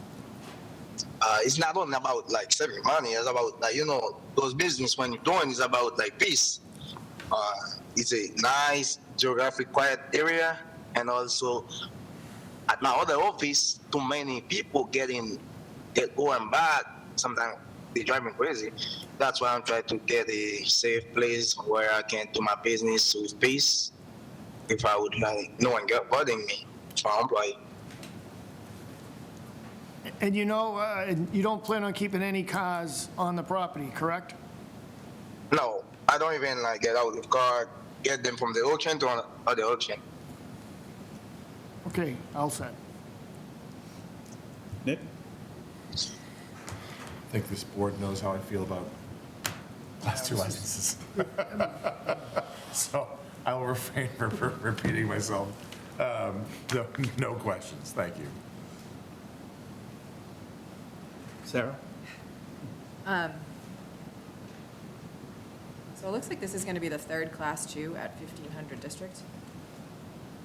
Is that correct? I thought it was like the second, but it could. There's already two existing. Okay, I Yes. I mean, I don't have a problem with that. Is that an issue? Okay. Now, no other questions. Thank you. And I have no questions? I have nothing. Go ahead. All right, no further questions, we'll take a motion. I'll make a motion, we approve Class 2 license for Bellback Motor Group, 1500 District Ave. Second. Motion made and seconded, all those in favor? Aye. Aye. All opposed? 5-0. Good luck, thank you. Thank you so much. It was a great thing for me in the way you guys taking care of your area. It made me feel when I was working there in my country, the way you guys taking care is like your own home you're taking care of. Thank you very much. Back to you, Joe. Did you do the other one? No, we didn't. That one. Okay. I'm going to unmute him now. So a new class license, GL 24-175. Is somebody here for that? Yeah, Mr. Yu. Yeah, I just. Jason. Hi, hello. Can you hear me? Yes. Yep. Okay, so my name is Jason Yu. I'm the owner of the Taiwan Tea House. We are the new tenants of the Burlington Mall. So we locate in space 1075 next to the Total Hapa and near the Lululemon. So we are the local brand, and we have 7 locations around the Boston area. So we provide like premium boba tea with like more healthier, more premium, like high quality ingredients, and then with more like family friendly service. Okay, thank you very much. Paul, could you just explain that to me? I have a very hard time hearing that. Did you, or Lynn? What, He has a new location at the mall. okay, Tea. Okay. Healthier tea. okay, thank you. I figured it was tea with the house, but there was a couple of things I missed and I didn't, so we'll just start with questions. Sarah? Tea house? Thank you, Mr. Yu. So are you saying that you're going to be next to the new hot pot place? Yes, so there's an old Dunkin' Donuts space between us. So there's our space, and then old Dunkin' Donuts space, and then the total hot pot. Okay, are you affiliated with the hot pot place, or is this? No, it's different. I don't know them. Okay. Okay, that's it. No other questions. Thank you. Jim? Thank you, Mr. Chairman. In our agenda, the backup, it says the paperwork to open 2 new stores.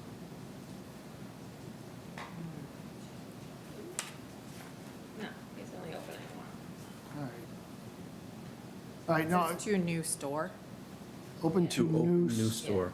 so there might be a Yeah, typo it's just somewhere a in there. typo. All right, never mind, it was just a typo. No, I have no questions. So- Nick? No questions or issues. Tea, especially boba tea, seems to be insanely popular, these days. So, pending a positive vote, Mr. Yu, I wish you all the best, truly. All right, thank you. Mike? No questions, Mr. Chairman. No questions, no issues? Would somebody like to make a, I'll make a motion, we approve a victualer's license for 10-1 Tea House, 75 Middlesex Turnpike. Second.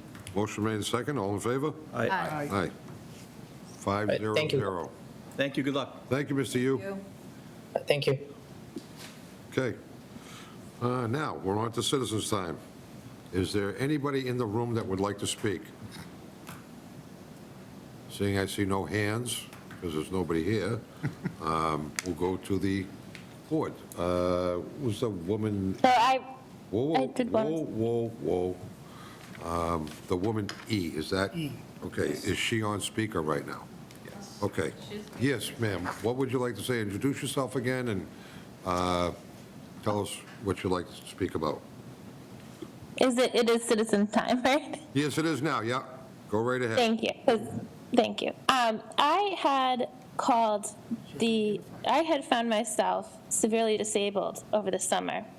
And a friend of mine in the disabled community also runs the Disability Commission in a neighboring town, told me to join the Disability Commission in Burlington for resources and also to help out. And having also assisted in the town in other facets of the town, disabled issues. Now finding myself in a new situation, I contacted the town and was told that the meeting was not remote. I then found out I should get a note from my doctor saying that I required remote capability. I've got that note, and it went completely, nobody ever answered my email.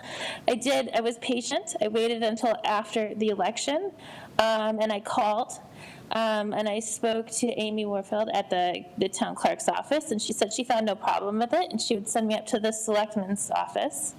And I asked, can I please attend the Disability Access Commission meeting remotely? And Mike Espejo told me no, a flat no.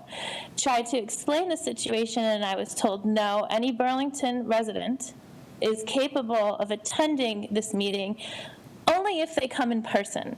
Now, I don't know if you know, but a wheelchair accessible vehicle is $80,000. Okay? And that, amongst many other issues that would prevent someone from attending in person, make me want to ask you, and I was told today that they voted to make the meeting so that I could attend telephonically. Now, if I was, hard of hearing, that wouldn't help me. Considering that we use the word access in our Disability Commission's name, I would ask you to at least provide remote access, like via audio and visual, to the Disability Access Commission meetings, especially for those disabled members of the town of Burlington that request it and provide a doctor's note 4 times to the town with this request. Is that something you can do? And if it's not something that you can vote on right now, can you add it to the agenda for the next meeting, please? What we'll do is we'll discuss it after this meeting and make a decision afterwards. So that's where we can go with it. We're not going to, we don't get into discussions at this particular time with citizens' time. So it's something we'll discuss afterwards and move on from there. Okay? But I just want to make sure that people understand that being disabled is more than just people in wheelchairs, okay? All right, And great. more than people that need by phone. Okay, fantastic. Thank you so much for your time. Appreciate it. Okay, I see there's another hand up there, too. Leave these applicant. Who's that? That's the applicant. He was from the applicant from the Back Motor Group. Class 2. Oh, he's still, was he just waving to us? Just Okay, his hand up. just checking. All right, anybody else on citizens' time? Anybody else's hands, Lynn, or no, we're good? Okay, we're moving on. Discussion approval, organized study proposal. Mr. Sagarino. Thank you, Mr. Chairman. The board, over on many strategic planning meetings, has always expressed an interest in taking a look at the government structure here in Burlington. Through the efforts of John Denizio, he was able to secure a grant from the Commonwealth of Mass Community Compact Program to fund an initiative. We had a previous meeting with the Collins Center of UMass Boston, who specializes in this kind of work, and we were able to get a proposal from them to do this work, and which is in your backup. And tonight, this evening, we invited Patricia Lloyd and Mike Ward. Thank you for waiting very patiently. We just wanted to have the members of the Collins Center here so that they can describe to you what the project is, what it'll entail, what the town can expect at the end of the project in terms of a deliverable, and then we can have the board ask any questions about the proposal. And I just want to make sure everybody's on the same page before we start on this. And I thought it was important for us to communicate directly with the group that would be doing the work and give the board the opportunity to ask any questions that they may have before we get rolling on this thing. Fantastic. Thank you. Thank you. Thank you very much. Gentlemen. Mr. Chairman, members of the board, thank you very much for giving us a chance to talk with you this evening. My name is Mike Ward. I'm the director of the Collins Center for Public Management at UMass Boston. I am sort of pinch hitting tonight. The head of the charter and org structure team is unavailable, but I used to run the team before taking over as director, so I'm familiar with our charter work. I thought I would take 30 seconds and tell you about the Collins Center and the charter work that we do, and then I'm going to turn it over to Pat Lloyd, who's going to walk you through the proposal, and then we can take any questions. So for those of you who don't know, the Collins Center was created in 2008 by the legislature and the administration with a mission to provide technical assistance to public entities on management challenges. In the 16 years that we have existed, we've completed over 1,100 projects. And we've worked in dozens of state agencies, regional governments, school districts, quasis, et cetera. But our bread and butter is cities and towns. We've worked in 3/4 of the 351 cities and towns in Massachusetts, including having completed several projects over our history in Burlington. In addition to the charter work, which we'll talk about in a moment, we do a lot of work on HR, on finance, on IT, communications, professional development, recruitment, analytics. Pretty much if it touches a management topic, we have a team that can work on it and help with it.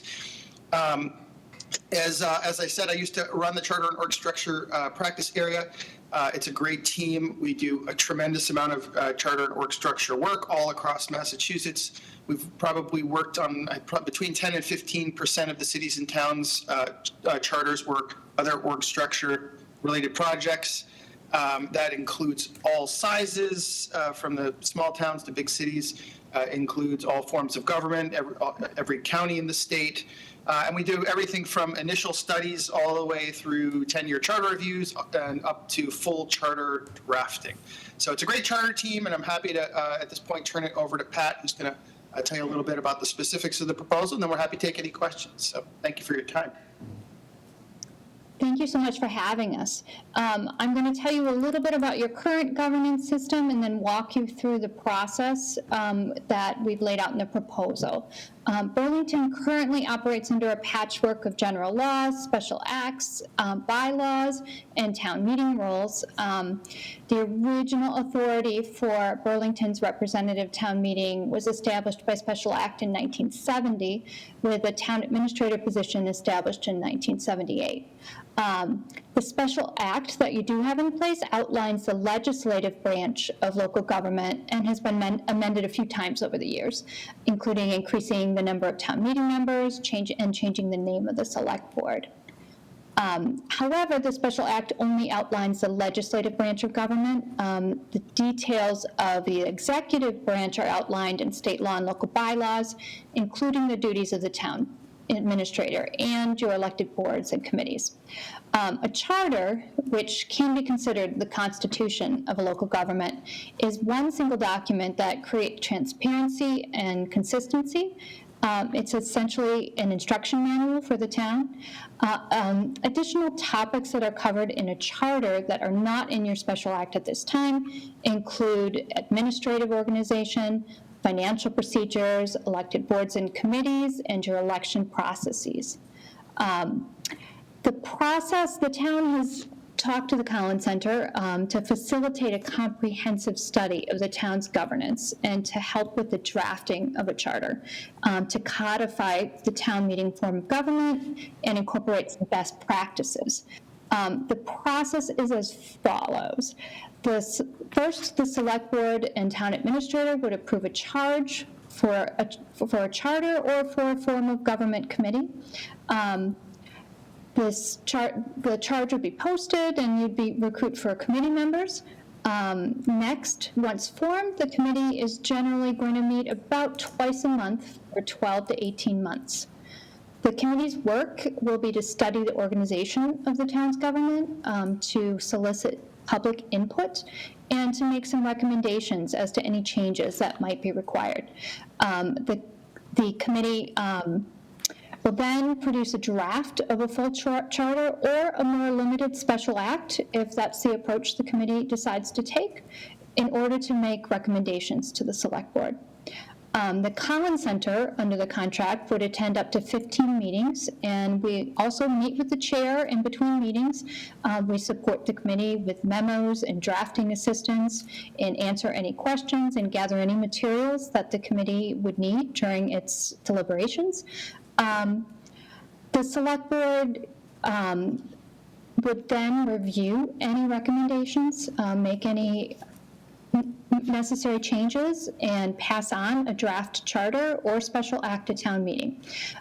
So the deliverable should be, will be a draft town charter, a draft special act, or if the approach is narrower, some other recommendations for organizational change. As I said, the select board reviews the recommendations, would pass the draft charter on to town meeting.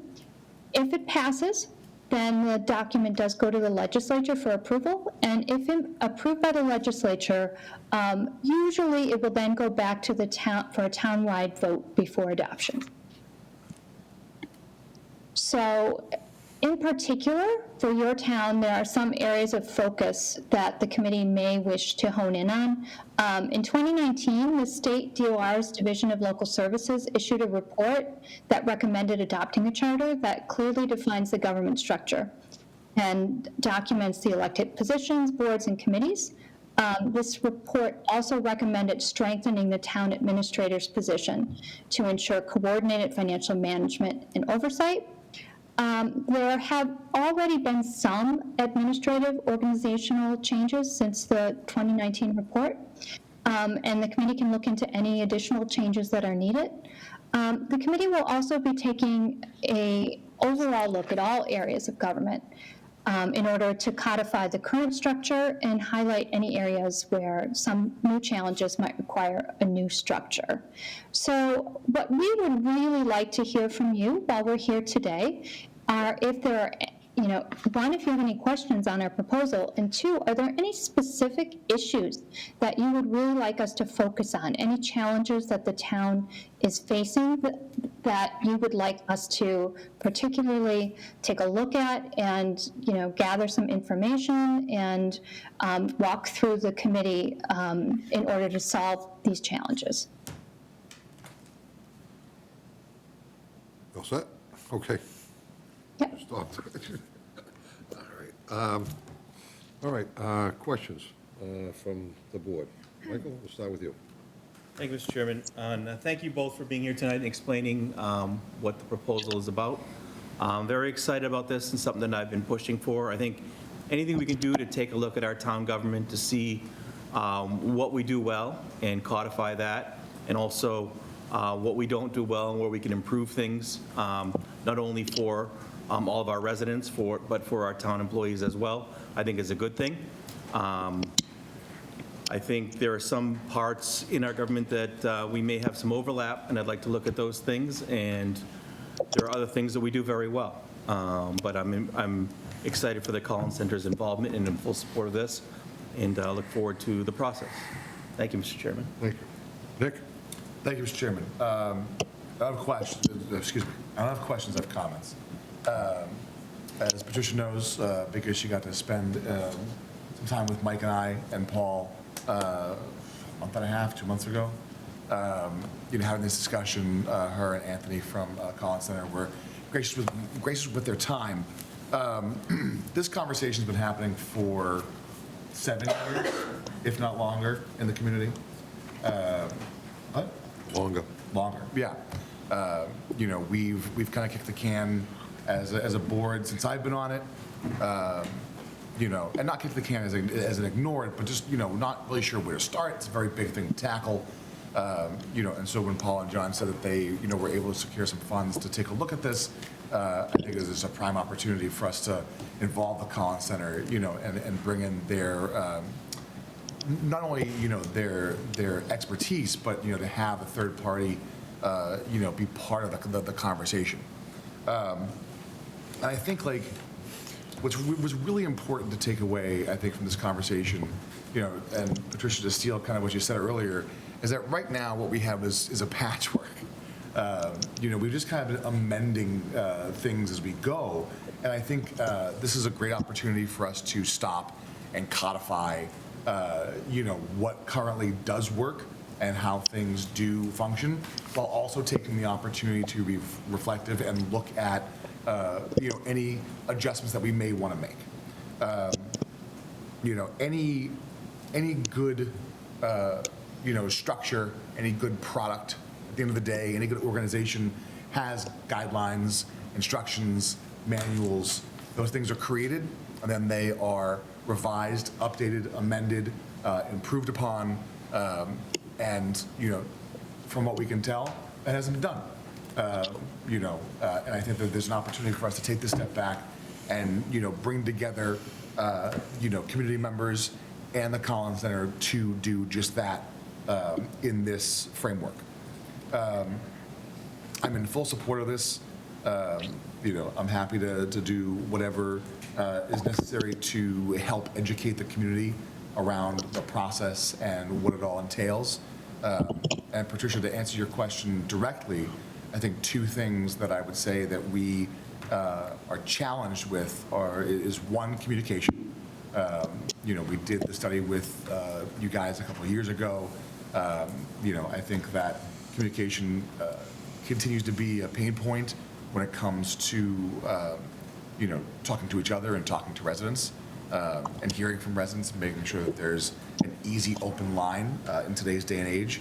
And I think that something that consistently comes up is the notion of an issue of silos and how we communicate across boards and committees, across departments, and ensuring that, we are working together early in projects, right? I think there's been a couple instances over the last couple of years where, board or committee shows up, or we show up to a board or committee, and someone's like, whoa, why is this happening so fast, right? I feel rushed, right? But from our standpoint, we've been working, nonstop for months or, a year plus.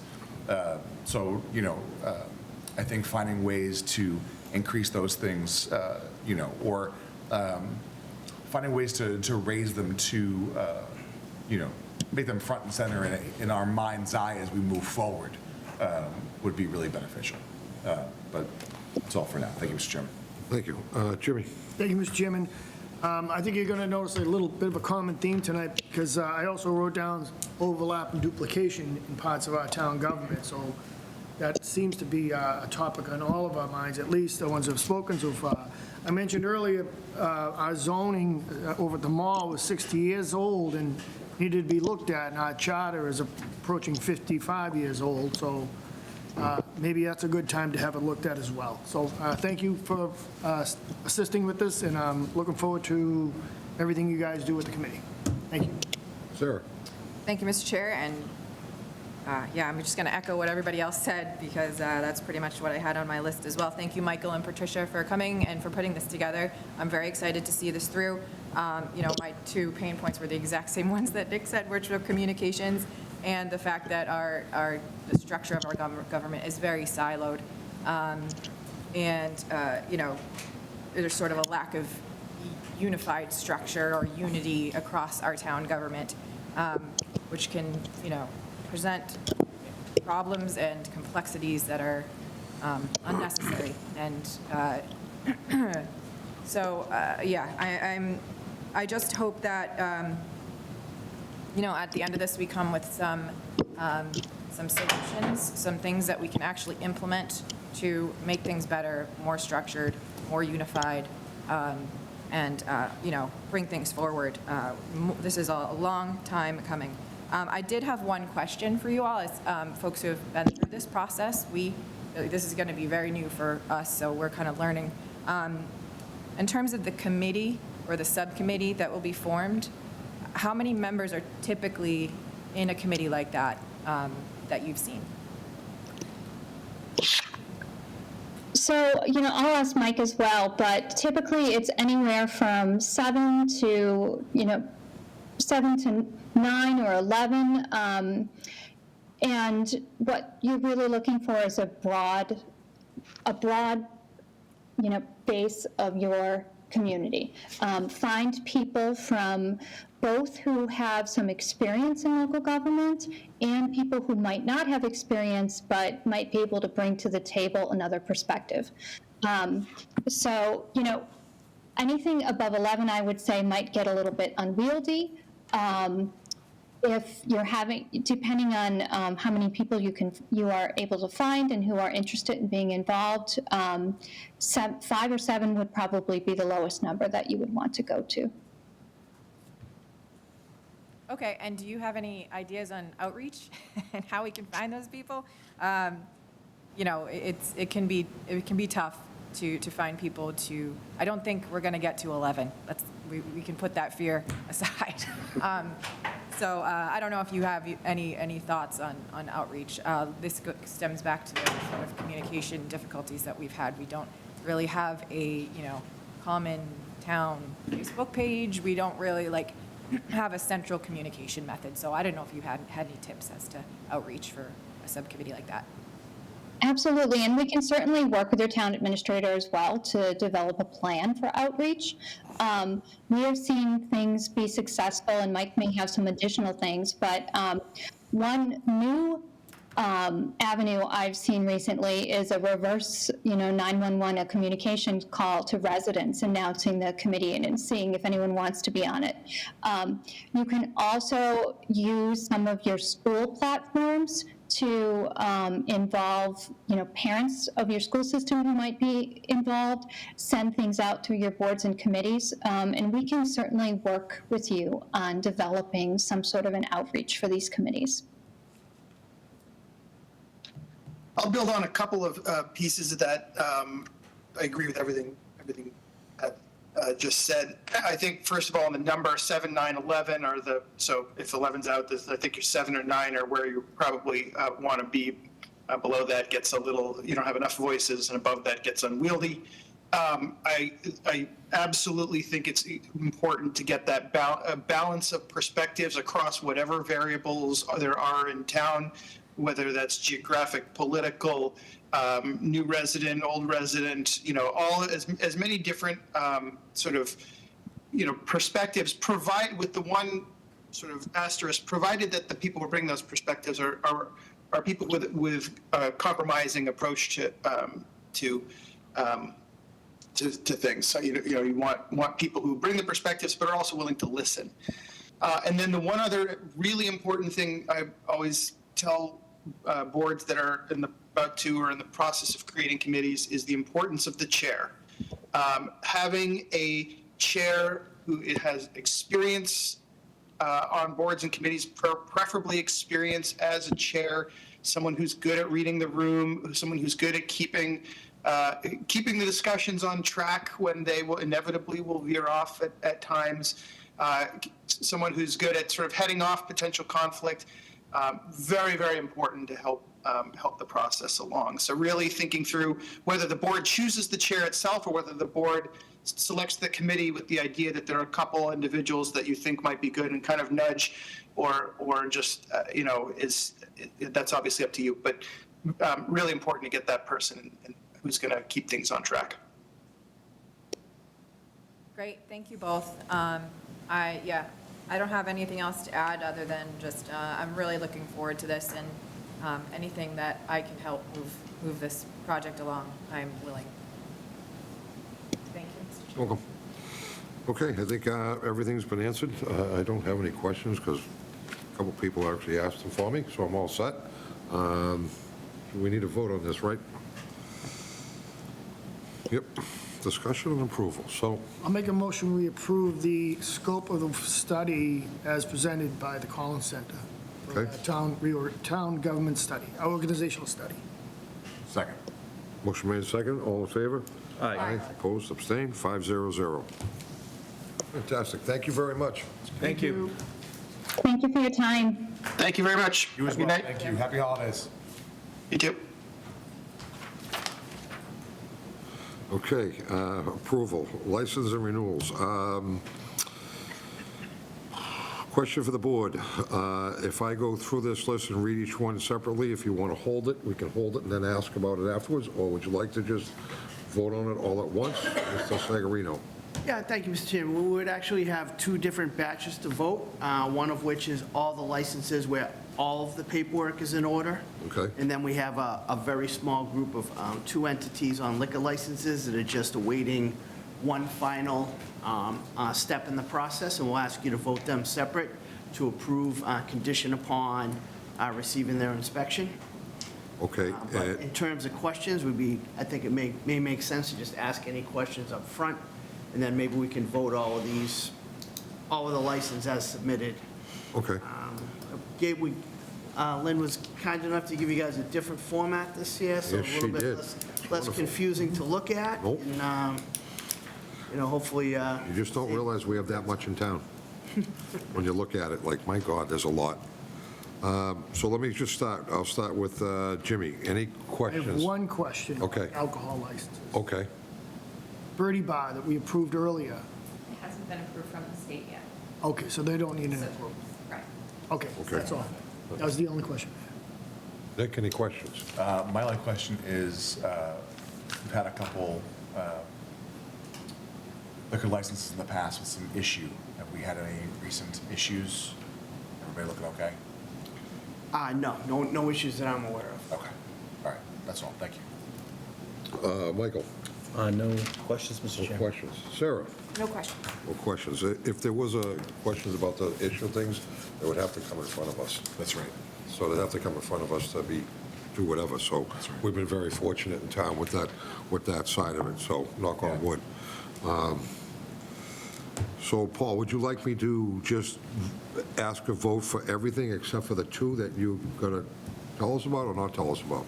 Yep, there's a batch at the end that has conditions for renewal. So we'll have two batches, the licenses that are all set and have no conditions, and then at the end, we can take a separate vote on the two that they're awaiting an inspection.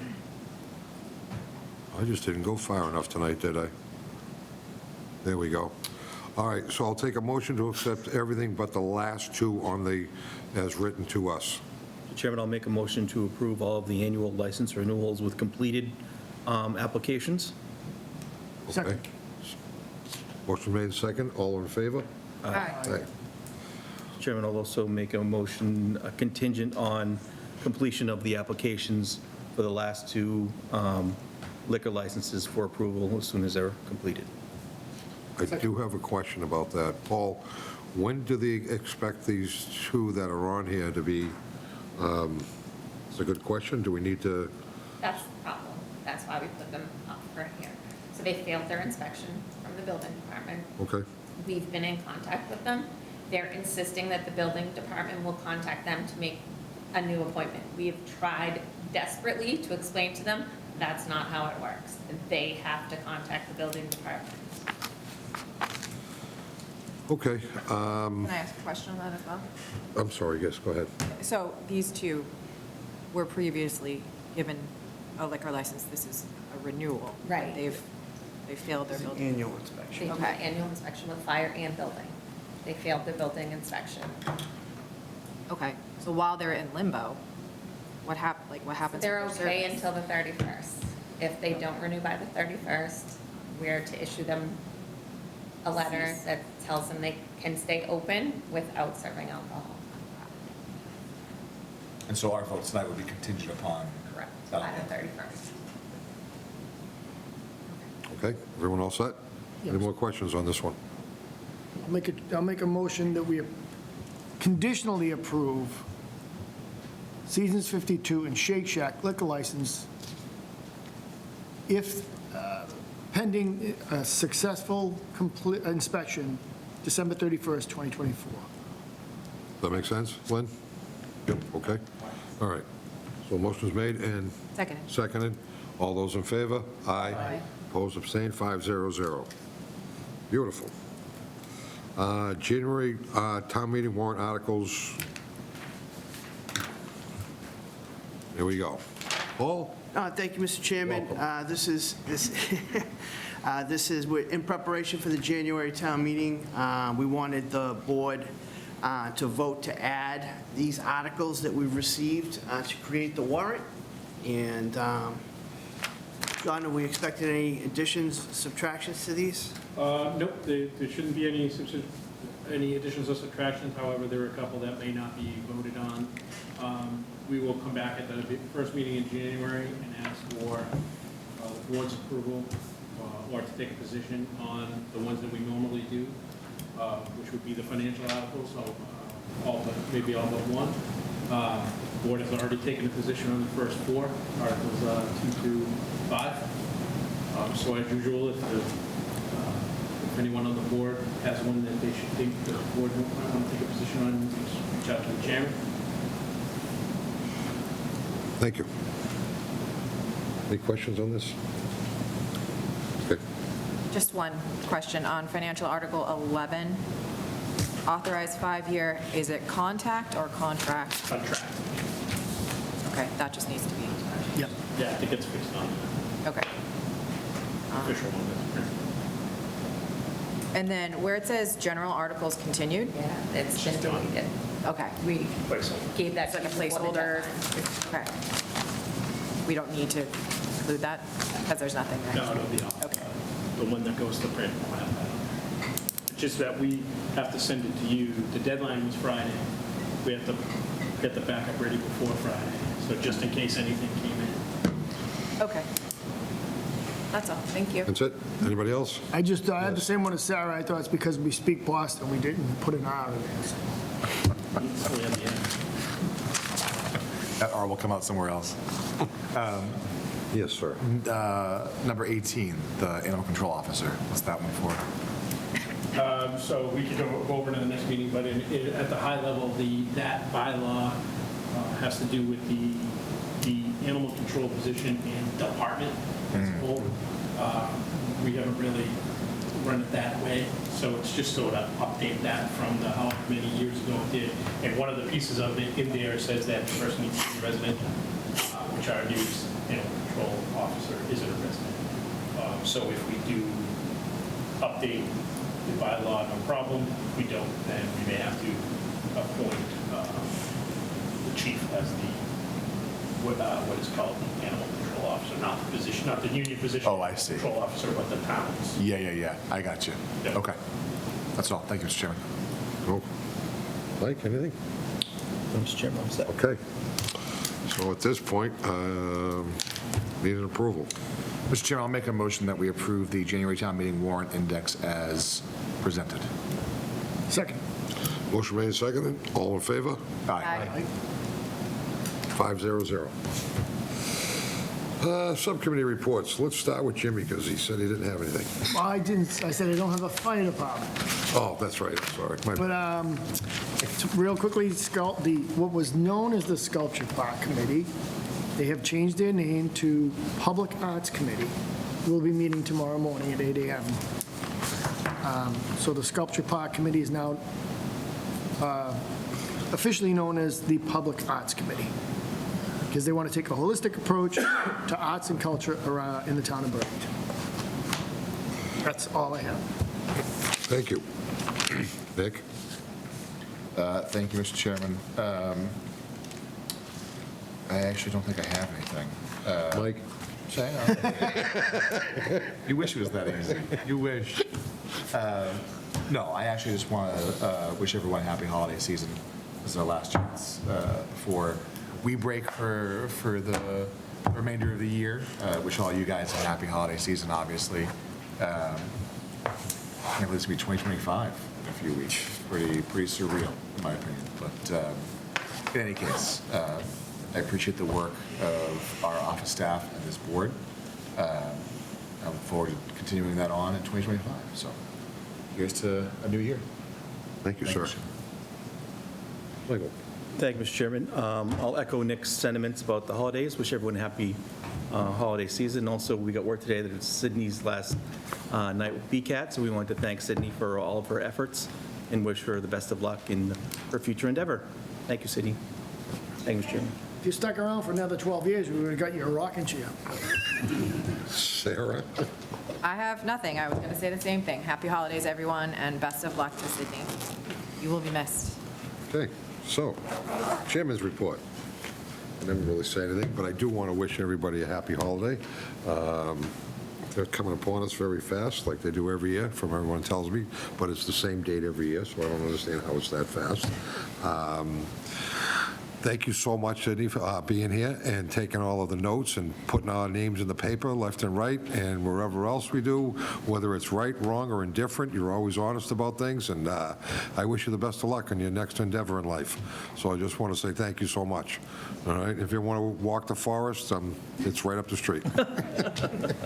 I'll give you another history lesson on deer. Mike wants to come. On that note, Mr. Sagarino, any comments? I have nothing further, Mr. Chairman. Nothing. Motion to adjourn? Make a motion to adjourn. Motion made and seconded to adjourn. All those in favor? Aye. Aye. 500.